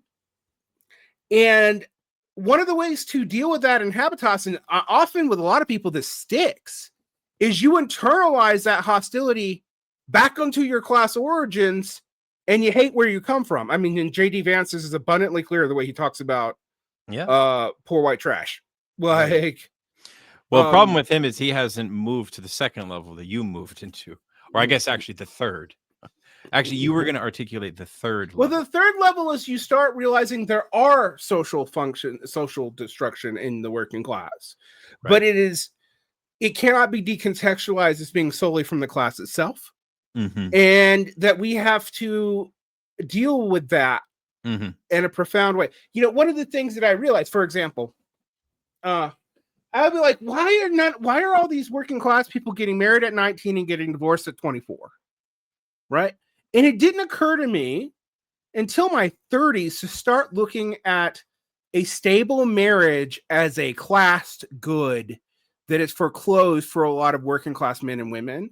And if you don't believe me, you can read Hannah Rosen 10 years ago, more than 10 years ago, I think now, about the effects of women in the dating pool, particularly amongst the working class. And this is, highly liberal, not a radical at all.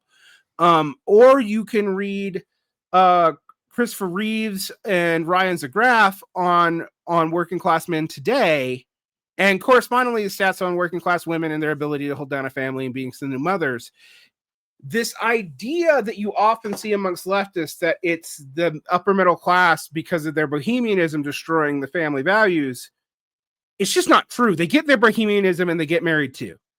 Mm-hmm. And right. Well, it's just seen as a phase. That's actually interesting, because one of the things I was realizing when I was reading Musa Al-Gharib's "We Have Never Been Woke," a book I kind of like, actually. Yeah, I like it too. He's a Bourdieuist. Yeah. And actually, you can see the limits of Bourdieu, and I wrote a review of it, and I tried to show the limits of his work, because you get into what I would consider this problem. We talked before about belief and the disavowal of belief. I think we get into a real problem. Like say like Lenin. Like Lenin affirmed that something like a professional revolutionary is a necessary for Marxist socialist work, and therefore there has to be a kind of trueness of the ideological commitment of the vanguard intellectual. A lot of Bourdieuists fundamentally castigate radicals as never capable of transcending the habitus of their own, of the own confines of it. And therefore they think that the appeal to revolution, say he analyzes the New Left, nowhere in his analysis of the New Left, he takes a very Orwell critique of the New Left as middle-class socialism. And for me, this is a real question, right? Because I would contend, and one thing I do like about his book is he starts off and he talks about his own class consciousness as a working class kid from, I think, the Midwest, going to Columbia and seeing that polarity, which is like true bourgeois habitus, really sets you off in the kind of recognition of something like class difference and power.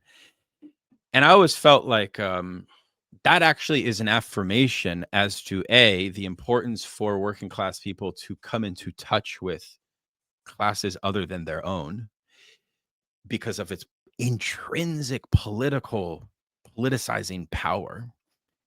But then maybe one of the conclusions of Garib is that only people from working class that can mix with this habitus have a touch to like authentic politics. So I was kind of critical of that because I don't really think that perhaps politics should be understood vis-a-vis this authenticity problem. I'm very like influenced by Adorno's criticism of authenticity. I don't think authenticity, I think that there needs to be a degree of social trust. And this idea, and I even see this with Catherine Liu a lot, there's no social trust in the appeal to social change on behalf of certain classes. So perhaps that's answerable through organization, through party, where all of that stuff is subordinated to the higher mission of the party. And in that sense, it kind of gets swept into that. And it doesn't fucking matter as to whether I trust you or not in terms of this. I don't know the answer exactly. My issue with that is, though, we have two case studies and they end up in either the purges or the Cultural Revolution. And I actually defend the Cultural Revolution as avoiding a civil war in China between a declining aristocratic intellectual class, which is a class category we don't even really have outside of priest, like, you know, in the Western tradition. And it's hard for me to like point out the weird, like, if you look at the DPR case flag, there's the sign for the quasi aristocratic intellectual class in the three classes on the flag. And people are like, well, what's that a big deal? And I'm like, well, they're trying to incorporate a non-bourgeois, only semi-aristocratic class, but a class that we had in our society only in religious contexts, and which have been subordinated actually largely by the Reformation and Counter-Reformation. Mm-hmm. Right? And I bring this up because, I mean, you know, I'm not a fan of Nick Land. I'm really not. But the one thing he said that I was like, well, you do have to deal with it, is there is a way in which academia is analogous but cannot be the same as this quasi-aristocratic class in Asia, which Land, of course, equates to the priest class in the West and calls it the cathedral.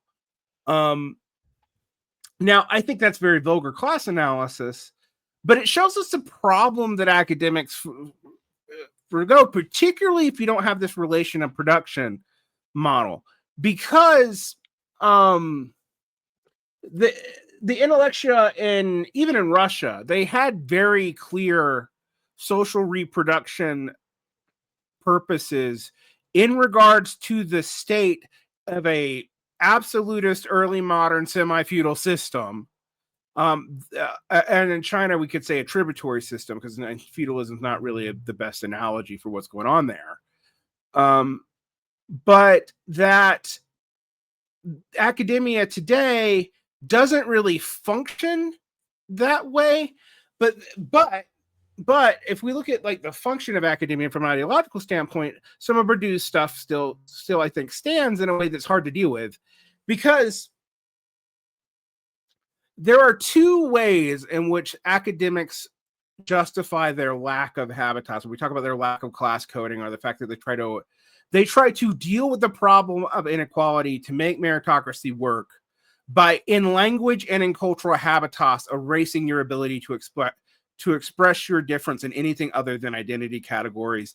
And even the identity categories there are not to be seen as relational, but are seen as socially essential. Huh? Right. I would say quasi-ontological, yeah. Yeah, quasi-ontological, right? Where you say, oh, they're socially constructed, but you can never do anything about that. Exactly. So they're not biologically essential, but they also aren't not essential.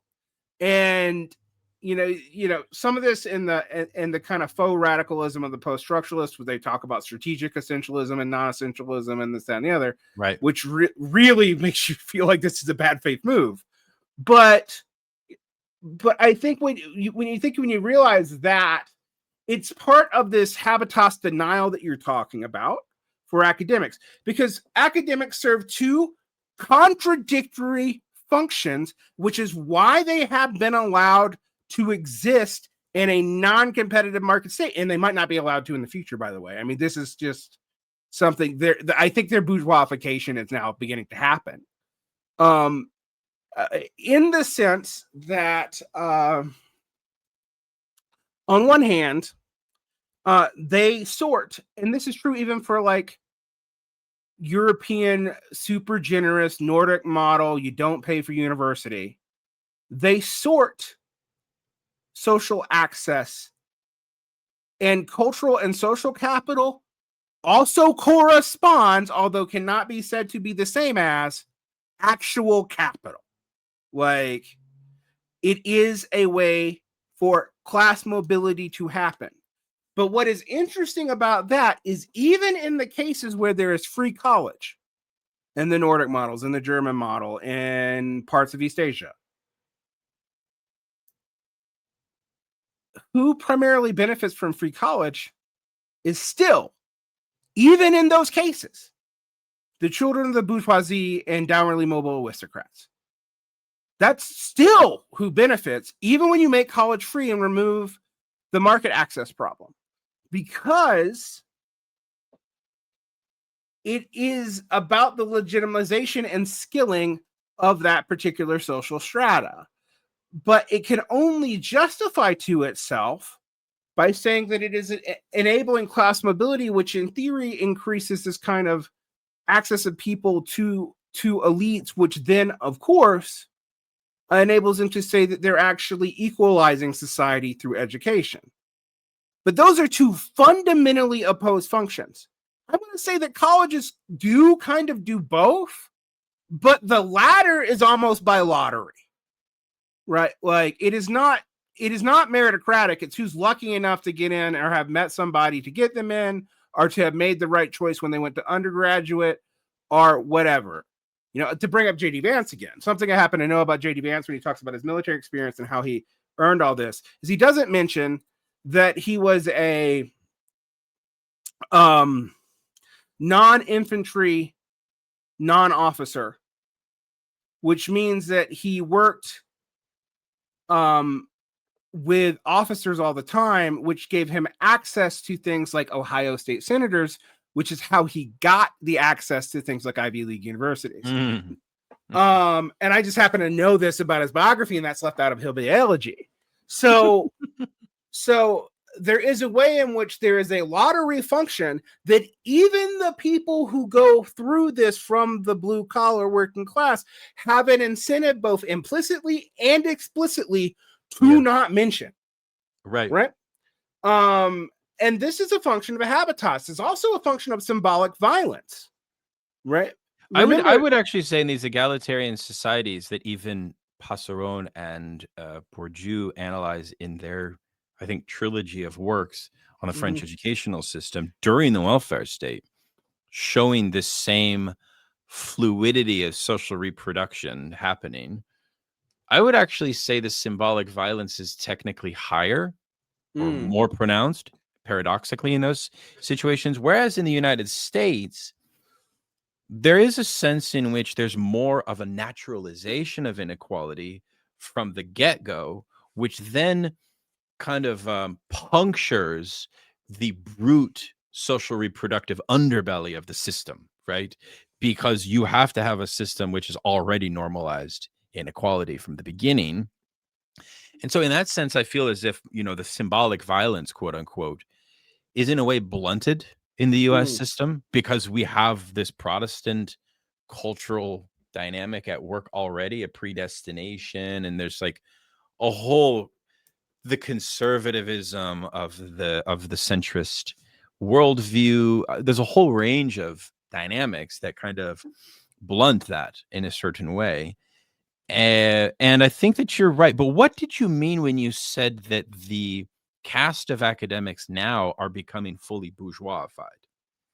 I was very curious. I mean, the academia is becoming bourgeoisified, and it's going to have more and more of a profit motivation to survive. That even though we have seen how bad for-profit universities failed, because that's actually one of the interesting things that goes on here. Speaking of symbolic violence, you and I are unique, not only because we did college and it was maybe unexpected for us to do that based on where we came from. We also chose, you chose poetry, I chose philosophy. Like, what's that? There's no profit utility in those degrees. No. We had some illusion of a minimal social stability that would allow us to do that, which was then revealed to be a sham, and we had to live in the wake of that, right? Absolutely. Right. And now the problem, and I don't know how this is going to play out. That sham is now revealed as a sham. It's known as a sham. And there's a descent. What was this statistic? I don't know if you recently saw it. That something like 40% of young people don't think college is really worth the sacrifice. Right. Yeah. I almost got an argument with Doug Henwood over this because he was like the instupefaction of the America. And I just commented, maybe the institutions themselves played a role here.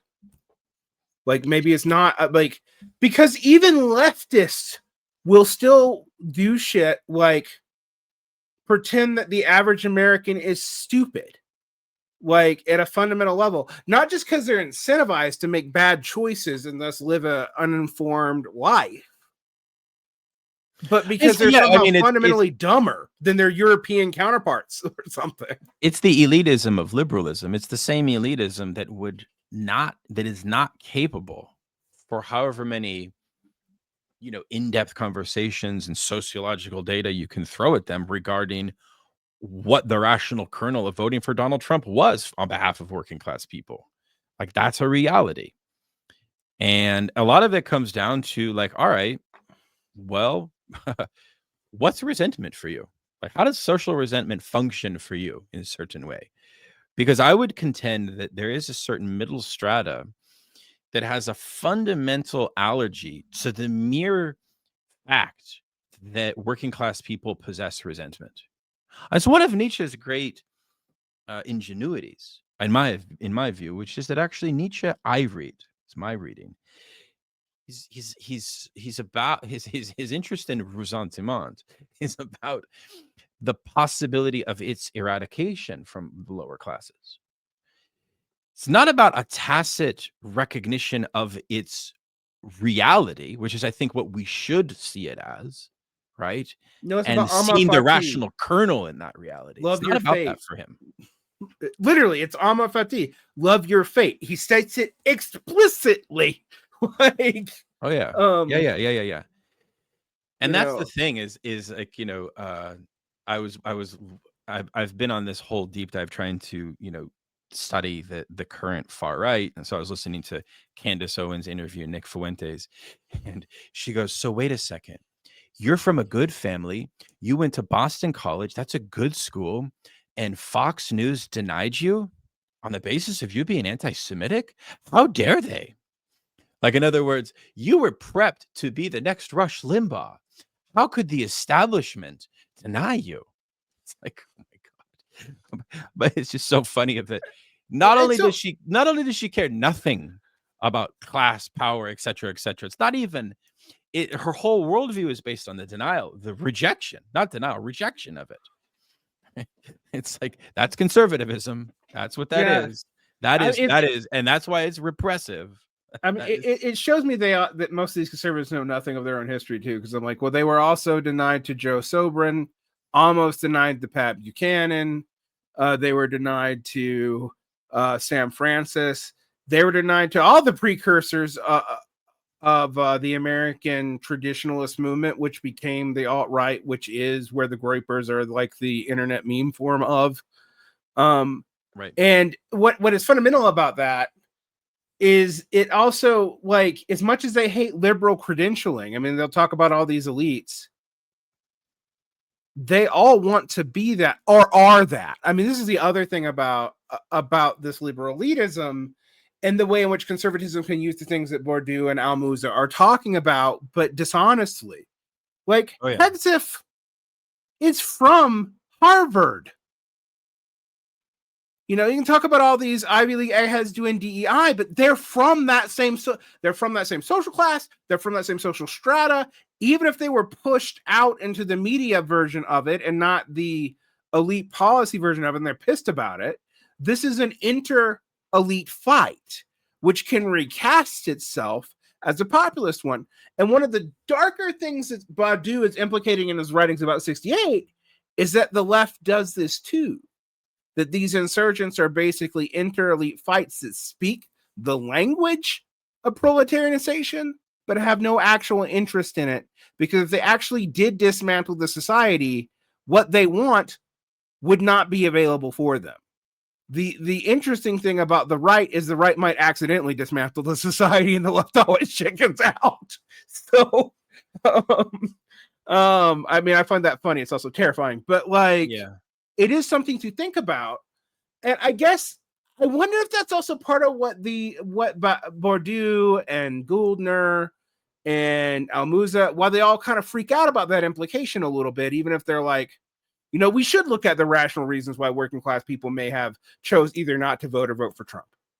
Right. Like, and then, you know, liberals will just call them racist. And I'm just like, even if that was true, it's not actually all that explanatory. Like, why are they racist? You know, like, you know, what's the incipient logic here other than bad stuff does bad things?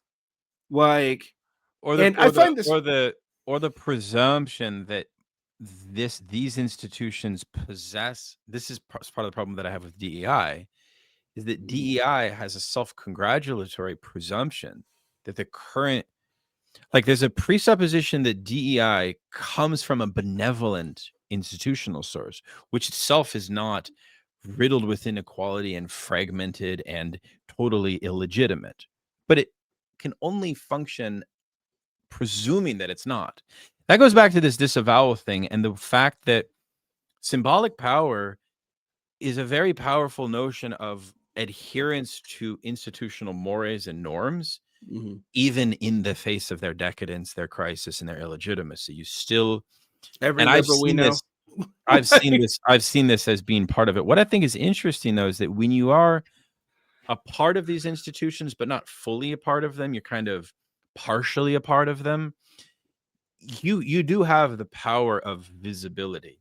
Like, you're not as succumbed to the disavowal of things because there's no incentive for you to fully defend it, right? And that I think perhaps is something that's useful for socialist education, and maybe again what working class people can kind of use to their advantage. And I would even say that the more, just as a general advice to comrades, like, the more you can enter into these institutions from the inside, the better. I'm not trying to make a claim that people should fall into some asceticism. No, I think these or even try to reform them from the inside. It's just knowing how they work. It's knowing exactly. It's knowing how they work. It's not succumb to some naive kind of conformity to them, right? Always, never conform to them. But, you know, I think Fred Moten has this beautiful idea of treat them like a fugitive. Be a fugitive inside of them, you know? Use them, abuse them, like they are. They're unjust. They are riddled with. They are contradictory and so on. So, like, They're unjust by their own aims. I mean, this is the thing. I'll give you an example with DEI. Since the implementation of DEI from other forms of civil rights stuff in higher ed, it didn't work like affirmative action. Affirmative action did allow mostly white women, but then also foreign academics largely, and then also some of the upper class of color to enter into what was predominantly white institutions on a relatively equal footing. But when DEI came in, we actually saw, and you have to be inside the university and actually pay attention to administrative, not just academic talking points. This is another thing. The ideological function of academic liberalism really is super pernicious. And I don't even mean that in a conspiracy way, just a flat out, like, we are denying what we're doing. We are helping students of color. How are we helping them? By increasingly diverting resources that used to go into Black communities in the working class to Nigerian international students, who we also hyper exploit, but who will go back to their countries and are also richer than most of the right students here.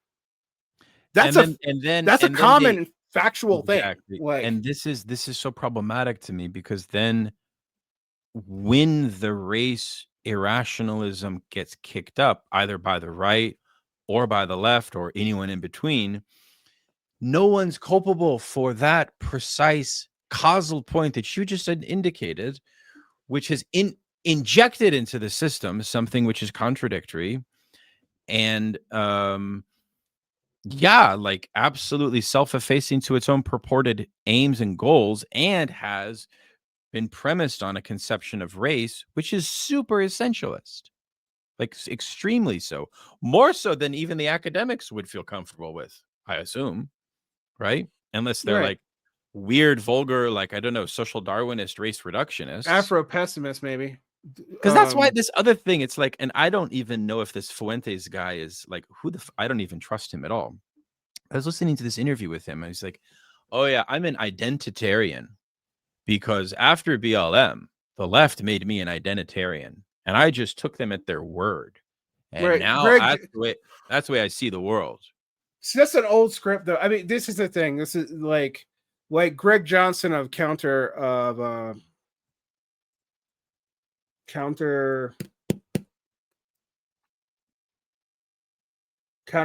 but okay, that's confusing because there's about 50 things called that. Not one of the no, not Counterpoints. Which was a white nationalist organization adjacent to Richard Spencer that no one paid attention to.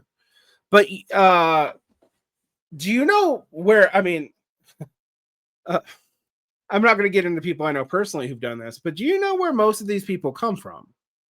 They're spurned academics themselves, who then feel like their class prerogative or their meritocratic prerogative was usurped by racial ideologies within these institutions. Greg Johnson said the same thing. Greg Johnson was one of these racialist guys about 15, 16 years ago. And he was like, I was all into it until I got denied this and I became an identitarian white nationalist because I saw that there was nothing I could do to be meritocratic in the system. Right. And so it's a long, very much so, tradition. I actually thought it went back to the 50s, but I found it like going all the way back to the French fucking Revolution. So like it's a long and it's a tricky one too, for obvious reasons. And I think that like there needs to be some affirmation, I think, on behalf of socialism, because when I see this stuff, my first thought is only socialism can solve this irrationalism. Mm-hmm. You know what I mean? Only like a kind of old-fashioned socialist commitment to universalism can solve this conundrum. Because on the one hand, you get into a trap whereby one side is basically gaslighting the other in an eternal return, and no one can take any responsibility. At which point, the reason I say socialism is because it becomes a bourgeois racialism, for which you just have to reject the whole construct in some sense. Of course, they're both disavowing responsibility for it, and of course, there is something like the woke right going on, but even that category is very odd. I hate that category. I don't even want to, I shouldn't even have said it, but there has to be some affirmation that this racialist nonsense needs to be rejected. I think everyone during the Trump period felt the effects of racialization in a hyper way. And I think you're right that historically, that's the exact point, is that this is a long-standing canard of liberalism as a kind of means of the pacification of the masses, and even, I would say, of the class struggle in a certain way. That's not to say that race is a non-element. It's to say that liberalism has this playbook of the instrumentalization of race. And when push comes to shove, only a Marxist analysis on race can fully reveal the true materiality of it as bound up with the class system. We can't trust liberals on this at all, I would say, you know? And so it creates a breakdown in trust. It's another interesting thing that I think you and I both may share, which is once you get introduced to radicalism as somebody that is themselves like touched by class consciousness or sort of feeling radicalized, it goes back to the same thing with Musa Al-Gharbi and We Have Never Been Woke. It becomes a question, I think, in a certain institutional valence. And I experienced this with communization and the California communists, whereby at certain points, I loved their prescriptions and the militancy involved with their whole vision. But at the same time, I was wondering why they were not more critical of liberal academic institutions.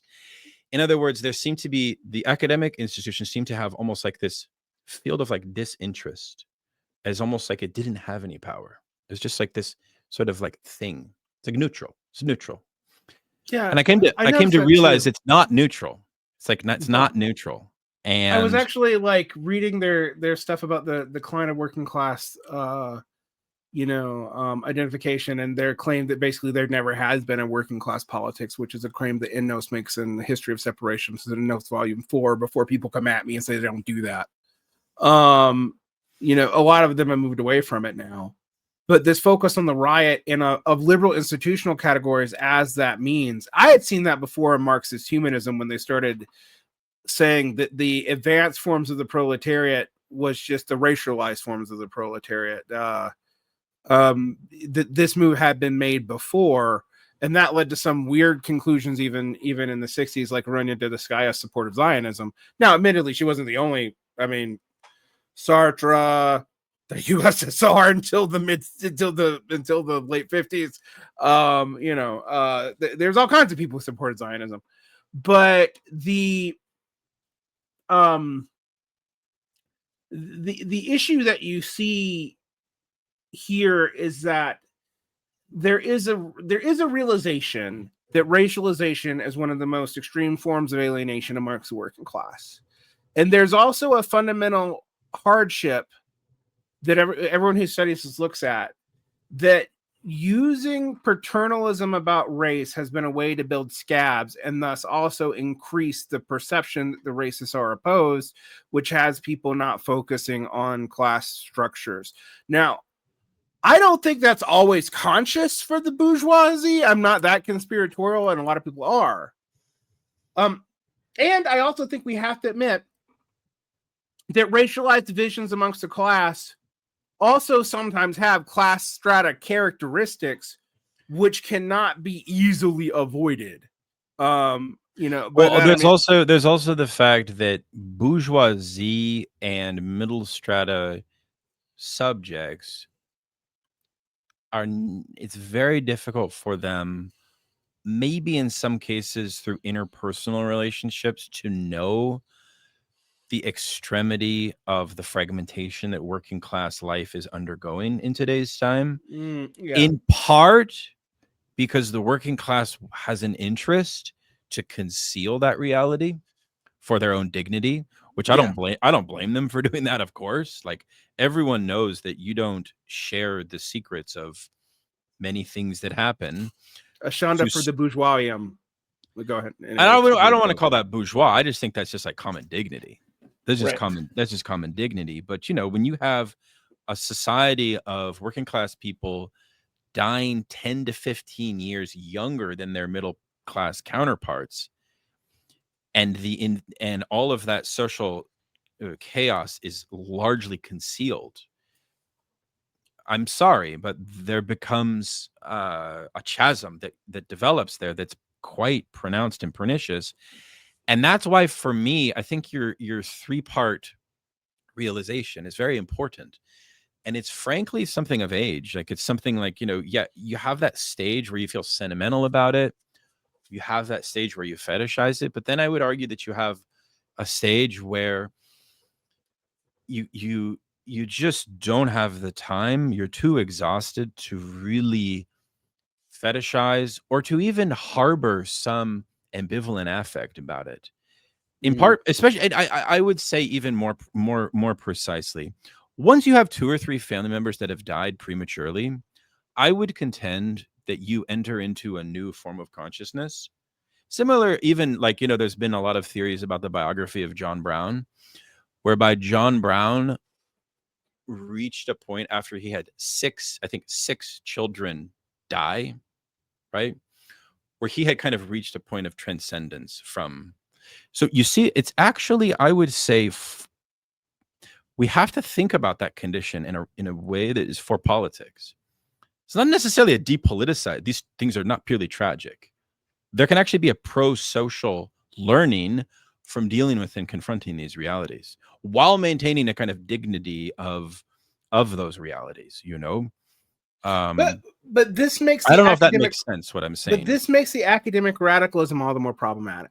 But I'll say this in this sense. Now, I am not a prude, you at all, like, not at all, and I'm not a teetotaler either.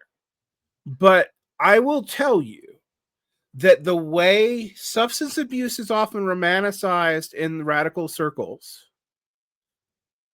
and the fallout of that substance abuse has a higher cost on working class people because they do not have the medical and therapeutic access for how to deal with it.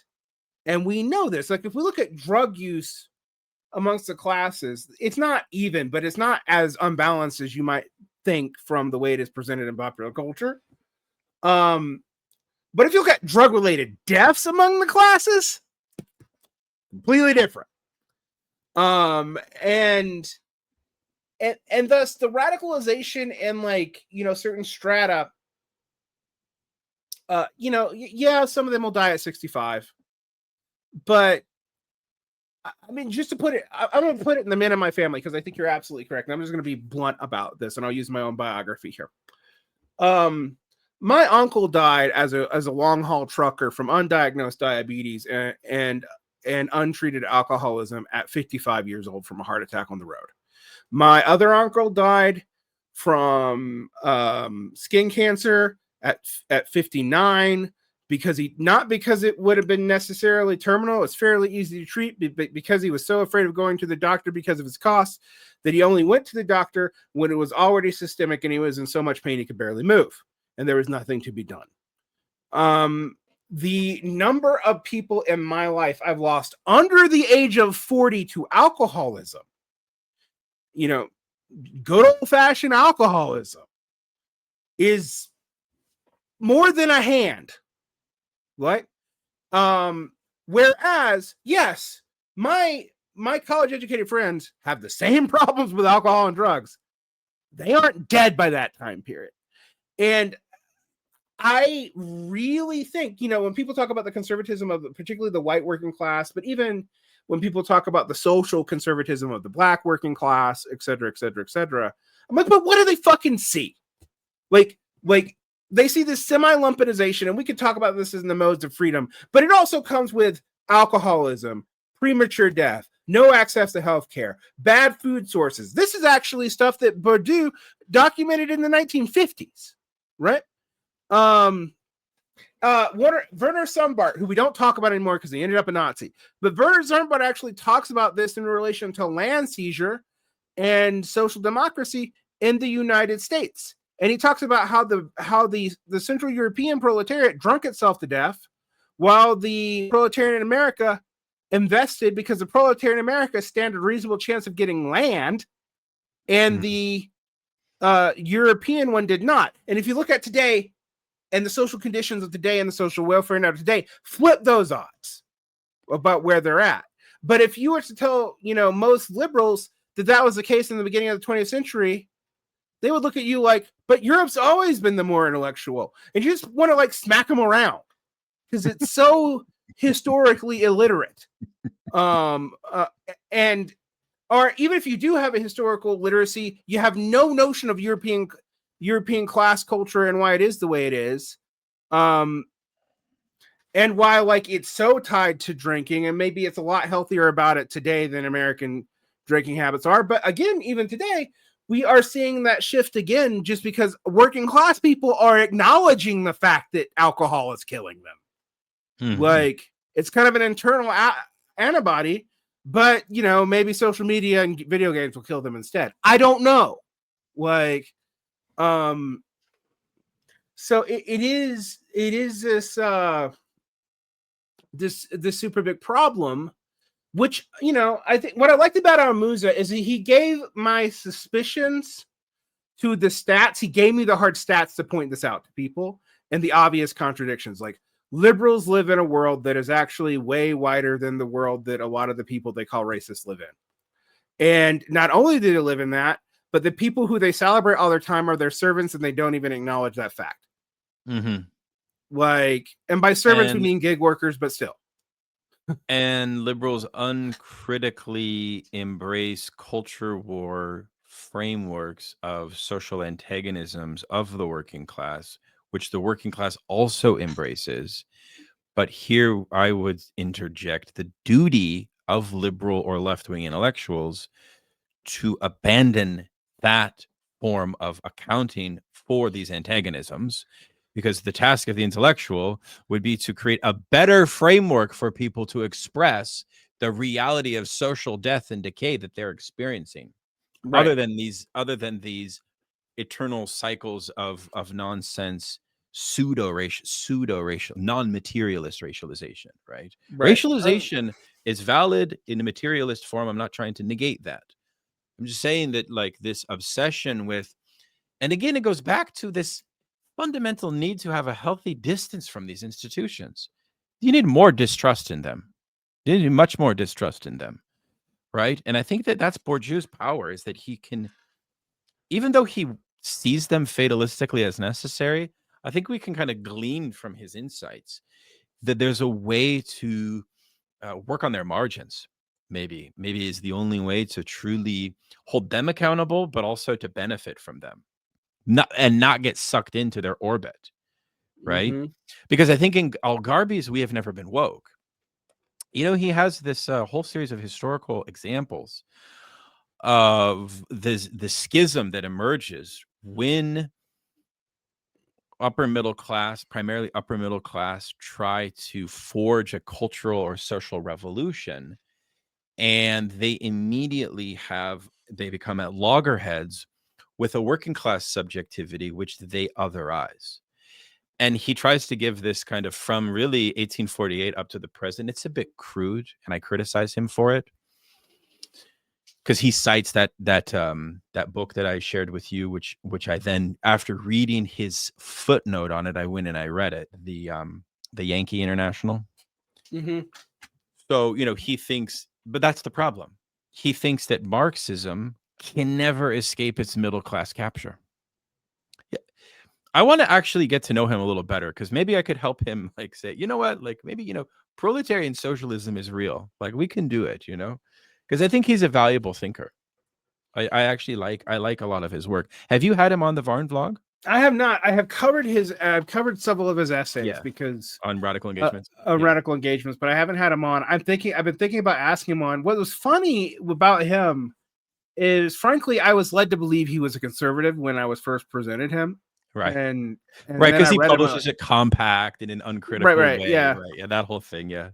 but when I actually read him, I'm like, this guy's a Bourdieuian, soft leftist. He's not got a good read of Marx. I really don't think he does. Well, that's the thing, Derick, is we have a whole generation of young thinkers that have gone in a way different than you and I have. Like, we had a formation in the left in a real way, right? Various institutions, some sectarian, political organizing, a whole range of things. It's kind of concerning to me that the crisis of the left has produced all of these thinkers that have had no touch with the left as an institutional force at all. And therefore they don't trust Well, the left. even the new left institutions are gone. I mean, that's the thing. Like, you know, and I'm going to be honest with you. If I was an outsider and I was looking at Sanders and Corbyn and the people who replaced Occupy and the anarchistic left of the 90s and early aughts, with that, you would want nothing to do I with would them. be like, I don't want to truck with that. I would, yeah, and to be fair, I also didn't want anything to do with him. I fought that tooth and nail, because I thought it was based off of a fundamental denial of where the working class is now, off of pretty much romantic notions from people at the end of Fordism, who have just survived, like have had the luck and money. Even if I'm not saying Bernie wasn't rich until he was a senator, but like who had the luck and money to not, you know, die young. And you know, when we talk about, for example, when people talk about the hyper-conservatism of the baby boomers, which is actually overstated even with the older baby boomers, you know, it can be compared to Gen X. But the one thing there's one like dirty, crucial reality. The left and the working class members of those groups die younger. They just do. It's an actuarial unfortunate fact. And because of that, they're underrepresented by the time that generational amass capital has been built up. And that's actually one of the funny things about the Bourdieu connection to Heidegger, because one of the ideas of Heidegger, of course, is being towards death. And one of the ideas that's also of Heidegger is the need to create a philosophy of practice that has fully transcended Marxist class analysis. So that's why Lukács calls Heidegger's conception of being towards death bourgeois philosophy par excellence. Right. It's literally, that's what it is, which is extremely pernicious. It's like, it's fascism, but it's like foundational fascism, right? You know, it's like philosophy as fascistic, right? Yeah. And even in the recent interview with Nick Land and Dugin was saying Heidegger appealed to me because he transcended Marxist class analysis, right? Yeah. You know, so it's like, you know, these things about class analysis are tricky. I'm glad we talk about it so much, because you can't abandon it, but you have to kind of, you know, do it right. But you certainly, the consequences of abandoning it are life and death. Absolutely. I mean, this is one thing I think that's also lost on a lot of people, because I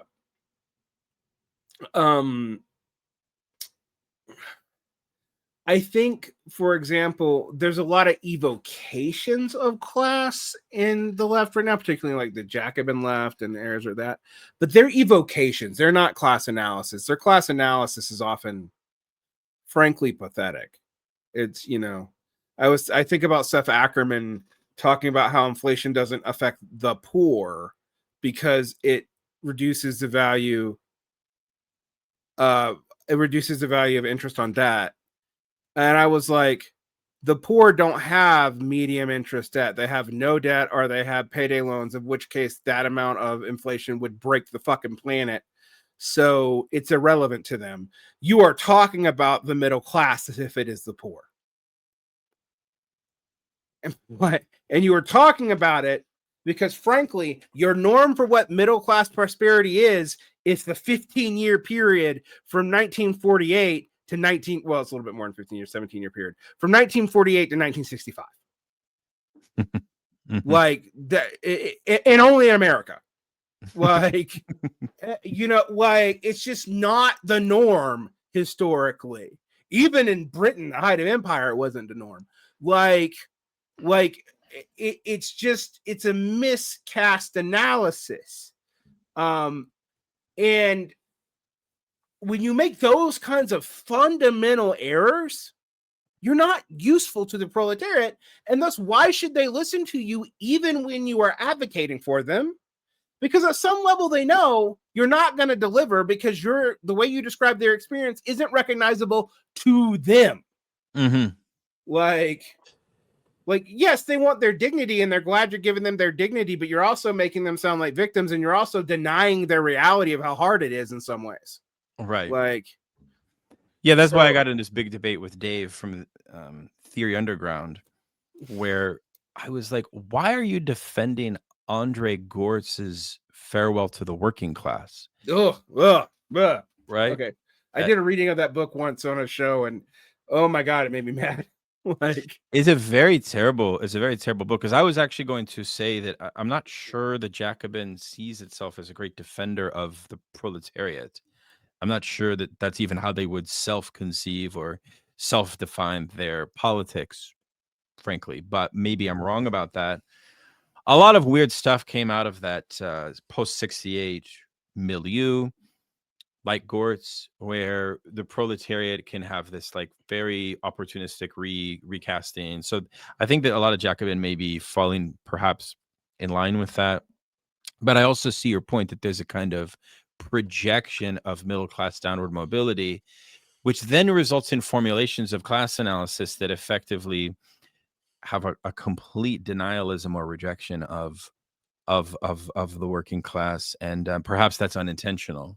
But that's, I can see it's I do think I don't think these people are like actively setting out to build a false consciousness. I just think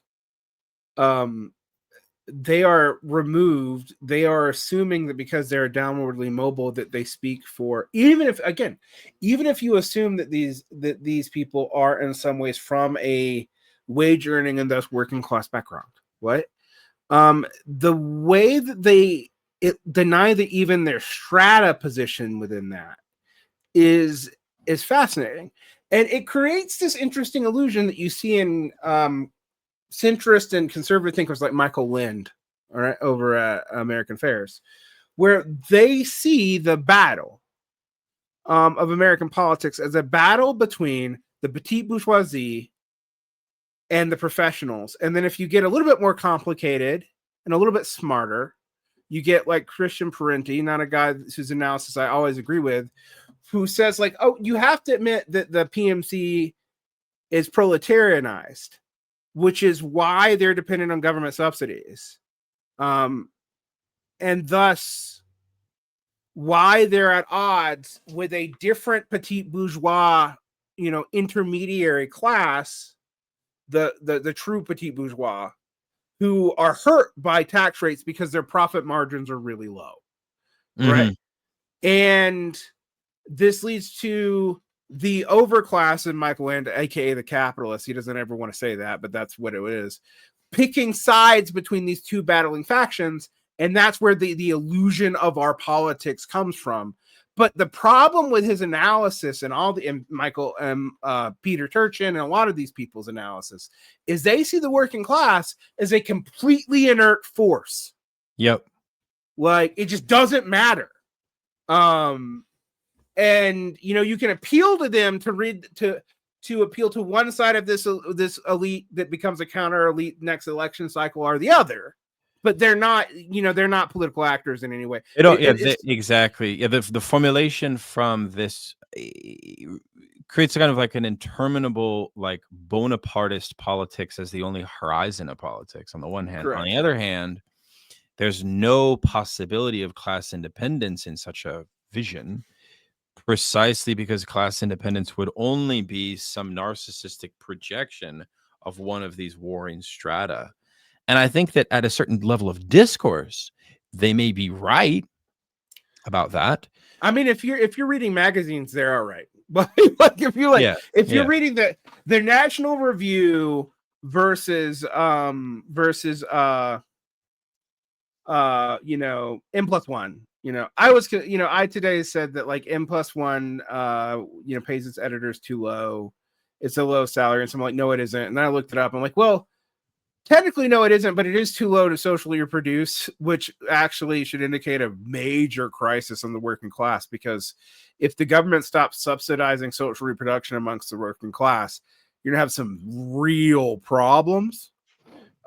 Because if the slightly above median income cannot actually even afford to rent in an area,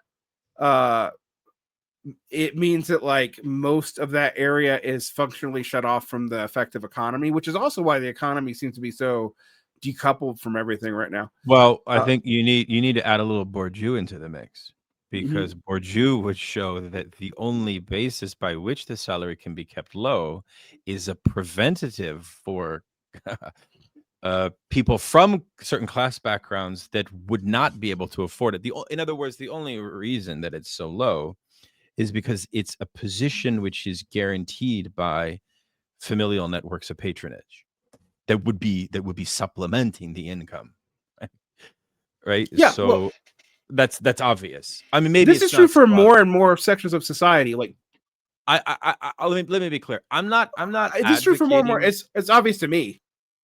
Well, it's obvious, but like I'm not. I think one conclusion from that being obvious would be, oh, well, let's politicize that. And I'm not necessarily advocating that we politicize that, because I think that there's a tendency for class politics to be politicized in this kind of like micro way. And I think that may be like one of the errors of certain 20th century forms of Marxism. And I'm not necessarily wanting to advocate that, nor am I wanting to advocate some Manichean left populism of like 1% versus the 99%. But there does need to be a formulation which cuts the demographic question in a more coherent way. And that's what like research and work needs to be put into, is that precise, that's what needs to be made legible for us. And I think that these analyses of like Lind and the Jacobin things are not helping us make class legible. Do you know what I'm saying? They're not. It's like a disservice to the legibility of class, because those types of, like, why was Marx a journalist? Like, do you know what I mean? Like, this is the journalism piece matters a great deal, I would claim. Not journalism as we know it, but this kind of engaged proletarian journalism, super essential. Yeah, it was a big deal. I mean, and the other thing is like, one of the things that I think Amusa misses about one of the functions of the merger thesis, which opened Marxists up to middle class capture, but also was based on this assumption that proletarianization meant that people could choose. Both people would be forced into the proletariat by the economic conditions, but they could choose to be in it because they realized what the future was. And this is a paradox for Marxism, and I think it's a true contradiction in the sense that it both enables us to bring in people who have the skills to skill the proletariat and things that they do not have, and we desperately need that. But also, it does create a capture point for intellectual elites and new classes to develop within the Marxist. Oh yeah, and all of the ridiculous ideologies that come from that. But let me pose it a different way. I would actually contend that because the institutions of class independence will not come from the capitalist class, things like rustification become kind of, well, let's say they have to be rethought. Because how else would you introduce skilling other than through mechanisms like that? Right. Because it's not like oligarchs are going to be, contributing to the development of proletarian institutions. That's not going to happen. I sincerely believe that even the class collaborationist parts of China's policy are only possible because of the experience of the Great Proletarian Cultural Revolution, regardless of its excesses and mistakes. And that did not happen in Russia was also why the nomenclatura could only be controlled by pure violence, as opposed to,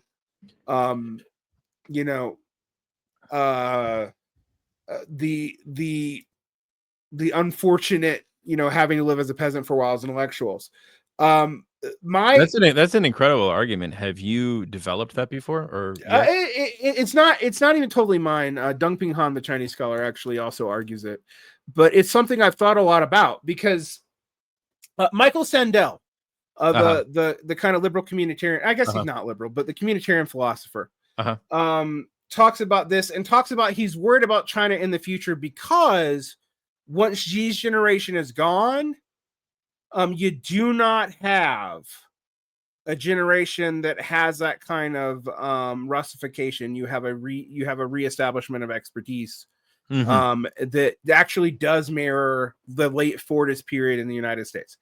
And the problem with Russification now in neoliberal austerity is that there's not the distribution of possible incentivization to engage in it is so hit or miss and so far-flung, even for that Jacobin middle strata. Even they would, because they see themselves as proletarianized, and to some extent they are, and that is true, and that is valid. So the degree of proletarianization is so vast that I don't see, I mean, that's kind of the ingenious trick of this system, right? On the welfare state, you could see it happen, right? So that's a real question maybe we can talk about in future sessions, because I do agree with you. I do agree with you. Yeah, but I think that's why it didn't work when the new communist movement tried to do it voluntarily in the 1970s. Sincerely, because we were already beginning to see neoliberalization, so their ability to survive that choice, it just wasn't smart for them, and they were still seen as outsiders. And because there was nothing binding anyone together in that, by obligation, either side could work out when it got hard and distrust each other for legitimate reasons. And so it fell apart, right?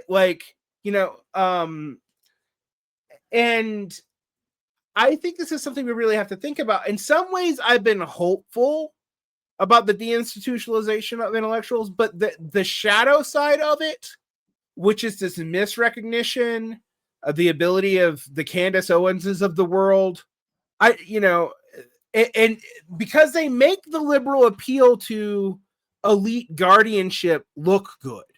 I see Richard Hanaya just talking about we need to bring the gatekeepers back, and I'm like, well, one, the gatekeepers still exist, but two, like who do you think's funding these podcasts, you dipshit? But two, people forget exactly how control the media narrative of the United States was, even during the period of the Fairness Doctrine or whatever. Because even in the Fairness Doctrine, you're defining two simple sides which are legitimate. So it's just not it's not a very effective way to go about this problem. But I do think, the one thing I take from Bourdieu that you can criticize Marxists for is, particularly after the humanist structuralist debates, all right, in academia, and then even more so after the Maoist fetishization of the peasantry, which in and of itself made sense at the time when you looked at what was happening in national revolutions. But today, if you're arguing that you need a protracted people's war, mostly led by the peasantry, even in the developing world, where the fuck is your peasantry? It's not a big enough portion of the population anymore. So it's you have a problem of a total failure to deal with the fact that one social class really has been largely liquidated by bourgeois relations, peasants, and to some degree aristocrats, although not as thoroughly. And yes, peasants still exist, depending on what you mean by that term. It's also a nebulous term. Like we're sharecroppers in America, peasants, and some definitions they are, and some definitions they aren't. But the other thing that you have a problem with this notion is that the idea of repeating these developing world revolution models, even if you think they're legitimate, in post establishment of capitalist nation states worlds, becomes a hard problem for where it goes in the future. And I say this because I think we should take anti-imperialism very seriously. I'm not one of those people who think we should just throw that away. But by taking it seriously, we have to look at the fact that there's a reason why I do believe most intellectuals actually tend to favor the peasantry and the lumpen over the working class. And that reason is actually one of kinds of socialization. And the peasantry has a more individualized socialization necessarily, or they're communally socialized, but they're not mass socialized. And you probably remember this is Gouldner's point, that the only class that socialist intellectuals have been able to revolutionize have been the peasantry. Correct. And I think he's right about that, sadly. I think he's right. It's fucking crazy. But now you know why Marxists don't like this guy. Right.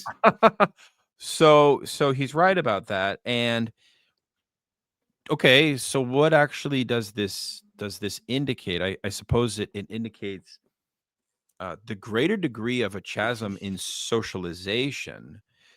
I suppose this is like the Marxist insight par excellence from the 18th of Brumaire as well. But the harder labor is the organization of the working class, without question. And I think that Marx and Engels up the ante on the socialist movement. Even forms of Lassallism were kind of trying to do the same thing. They're trying to make the easy way out. Marx and it's never the easy path to forge the solidarity with the working class, precisely because the habitus of the working class is so heterogeneous and already like fractured with your own. Like, you know what I'm saying? That it would make sense that the antagonisms are more resolute at that site. Yes. Which goes to Garby's point as well. So perhaps this brings us full circle back to Bourdieu's own kind of warning to Marxism in a certain way. I don't know that he necessarily gives us a solution about that.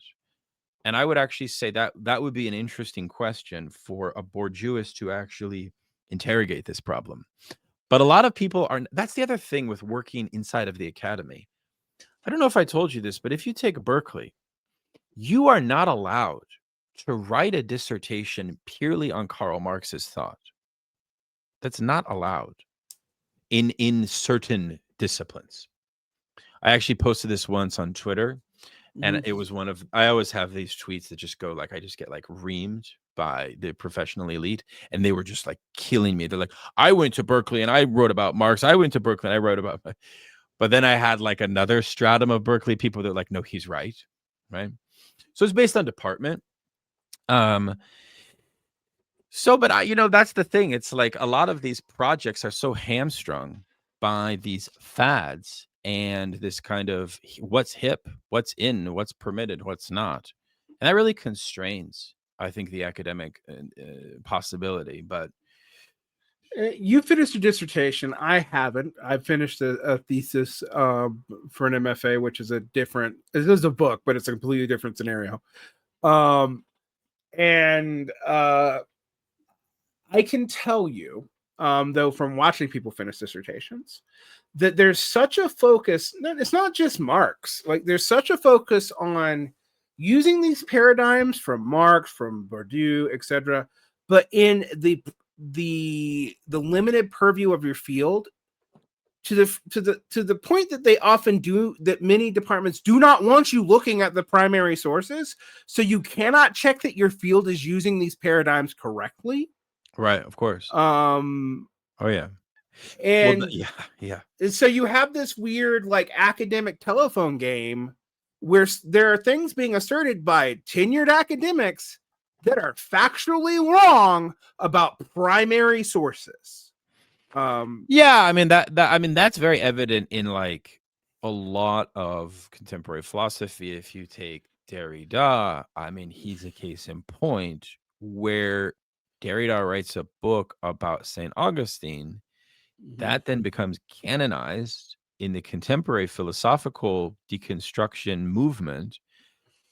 But because of the taboos placed on identification with him as a master intellectual who cannot be challenged, no Derridian is going to write a critical analysis of Derrida's sourcing of Augustine. That's not going to happen. Or maybe like seldomly. And if it does, it will be denied to the whole canon. Right. I think actually one of the things that's happened a little bit is we've seen a bit of a move away from that, because the decline, I've talked a lot about this on my program, like the decline of, like I just had this great interview with Michael Berendt on the decline of French master intellectuals. They were only really permitted by the Keynesian social compact. You know, and that the disintegration of this Keynesian social compact has, same reason we had rock stars. yeah, we don't really have rock stars anymore. And that's actually, like I said, a blessing. It is a blessing because it frees us from this trance-like identification with intellectual master figures, which I think is not advisable at all, right? So it frees us up a bit, frankly. But yeah, well, God, we've been going for almost. I was not expecting that Bourdieu was going to let us riff on two texts for about not even all of the texts that we initially planned on talking about either. We basically talked about 4 paragraphs that we didn't even cite for about 3 hours. But I think this is a good place to wrap this up. I think people can see the problematic here. Just to recap why it's problematic, I think Habitus is a way to understand the way class ideologies are actually inculcated in a better way than a lot of Marxist theory does, even though they're often less philosophically rigorous. I think there's other essential things into that. It's not just Habitus, it's field, which we didn't probably go into enough. It's also hexis. It's the various forms of symbolic violence and capitals, plural. But there's also a limitation to it. And the fact that I think when you talk about the realism is that it like, I actually see this with Christopher Lasch too, to some degree. There is a want to push the working class into their own political actors, but they can't really imagine the working class being anything else than what it is sociologically right now. Exactly. And that's kind of a problem. Oh my God, yes. And that's, I think that's not true to Marx's conception of class. And I think there's something both highly minimalist about the Marxist conception of class, which shelters it from over culturalization, and which also is capable of seeing its dynamism so that it doesn't fall sway to reification. It doesn't fall sway to like this kind of, like, in a sense, the logic of the class is conditioned by the whims of capital, and so the prioritization would fall on the analysis of capital on the one hand. I think on the other hand, you do have a rich tradition of the Engelsian, really, I mean, the condition of the working class sold more copies than capital. So absolutely. that, and I mean, obviously in capital, there's some of the best sections of capital are that kind of worker, kind of workers' inquiry, but like a kind of philosophical anthropology of the working class.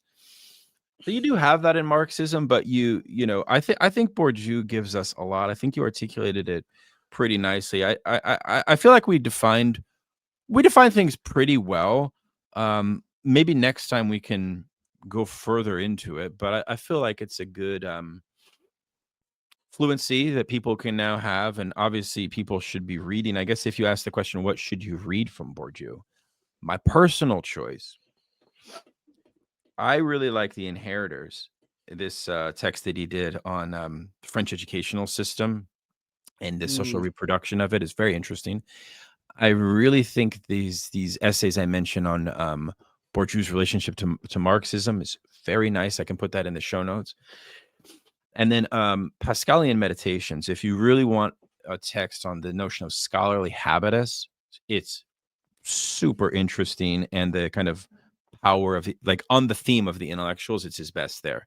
And then finally, the book on Heidegger, The book on Heidegger, which we've mentioned here and there, is supremely interesting to understand the origin of irrationalism. This is also a great text to understand the rise of fascism. It's really it's a very good cultural context to the rise of how fascism came about. So there's others, but and there's a lot of people that have written great things about Bourdieu. Again, Luc Wiccan is quite good. Well, I will, in this here, I would tell people that we have a part 3 and a part 4, and who knows, we maybe do a part 5, but we for sure have 2 more. The next one is going to be on the problems of the proletarian intellectual, before we get to the public intellectuals, which may seem like they're related, and they may or may not be. And we'll be talking about Gramsci, we'll be talking about Rancière. Who else we're talking about on the proletarian intellectual? We're talking about that very interesting Michels, Robert Michels, who is not a Marxist, but makes a strong argument for the inclusion of proletarian intellectuals in socialist institutions. He's the thinker of oligarchy. Right. He's one of these his political trajectory is fascinating because it goes from anarchist to social democrat to kind of a fascist ? Maybe. Because he basically sees the only answer to the problems of oligarchical tendencies in institutions to be Bonapartism. I mean, that's kind of his conclusion ultimately. Right. But I feel like the theory of classes he develops in the text that we're going to read is not at the fascistic stage of his thought. So there's actually something quite sound in what he's developing here. We'll analyze it, but I think it's quite good. And then we're also going to talk about Jacques Rancière, who I think probably has some of the more compelling, not only historical studies of worker intellectuals, but actual he derives philosophical concepts out of these studies about emancipation, aesthetics, because what he does is he does a rereading of 19th century unknown proletarian poets and philosophers and treats them as if they are like Plato. It's a very interesting methodology. I interviewed him about it actually, and people can look at that. It's some good stuff. Like I said, Rancière is a very interesting figure. I mean, he broke from Marxism, but not really, in my opinion. And he's this gadfly on Marxism. Yeah. He's one of the good ones of the 68 generation. That's for sure. I consider him one of the most useful, eminent critiques of structuralist Marxism because he both valorizes it and critiques it pretty hard. And I like his work too. He's one of the few people of the post-68 generation that was a fad to read around Occupy that I do not think did damage to anyone's brain. Unlike Agamben, and he's a whole other story. Yeah, for sure. Right. Jacques Rancière as a man, as a person, is a gentle, kind, just beautiful individual. And what he produces is his scholarship is pretty fucking excellent, actually. I was about to say, of Althusser's descendants, I tend to like him and Balabar the most. I mean, his book on Althusser's Lesson, for anybody that just wants to understand Althusserianism, he wrote the best book on it in my view. And he wrote a damn interesting essay in the Reading Capital series when he was an Althusserian on the early Marx. Oh yeah, no, his part it was good. It was. I always tell people, if you're gonna read Reading Capital, get the big version with all of them in it, not just the Althusser sections, because they're interesting. It's not just Althusser that's interesting. No, for sure. Balibar had a very important one. Yeah. But anyway, thank you, Daniel. We'll see you again in a couple of weeks, and this will go out probably on both channels. And take care. Thanks, comrades. Thank you, Derick. Thank you.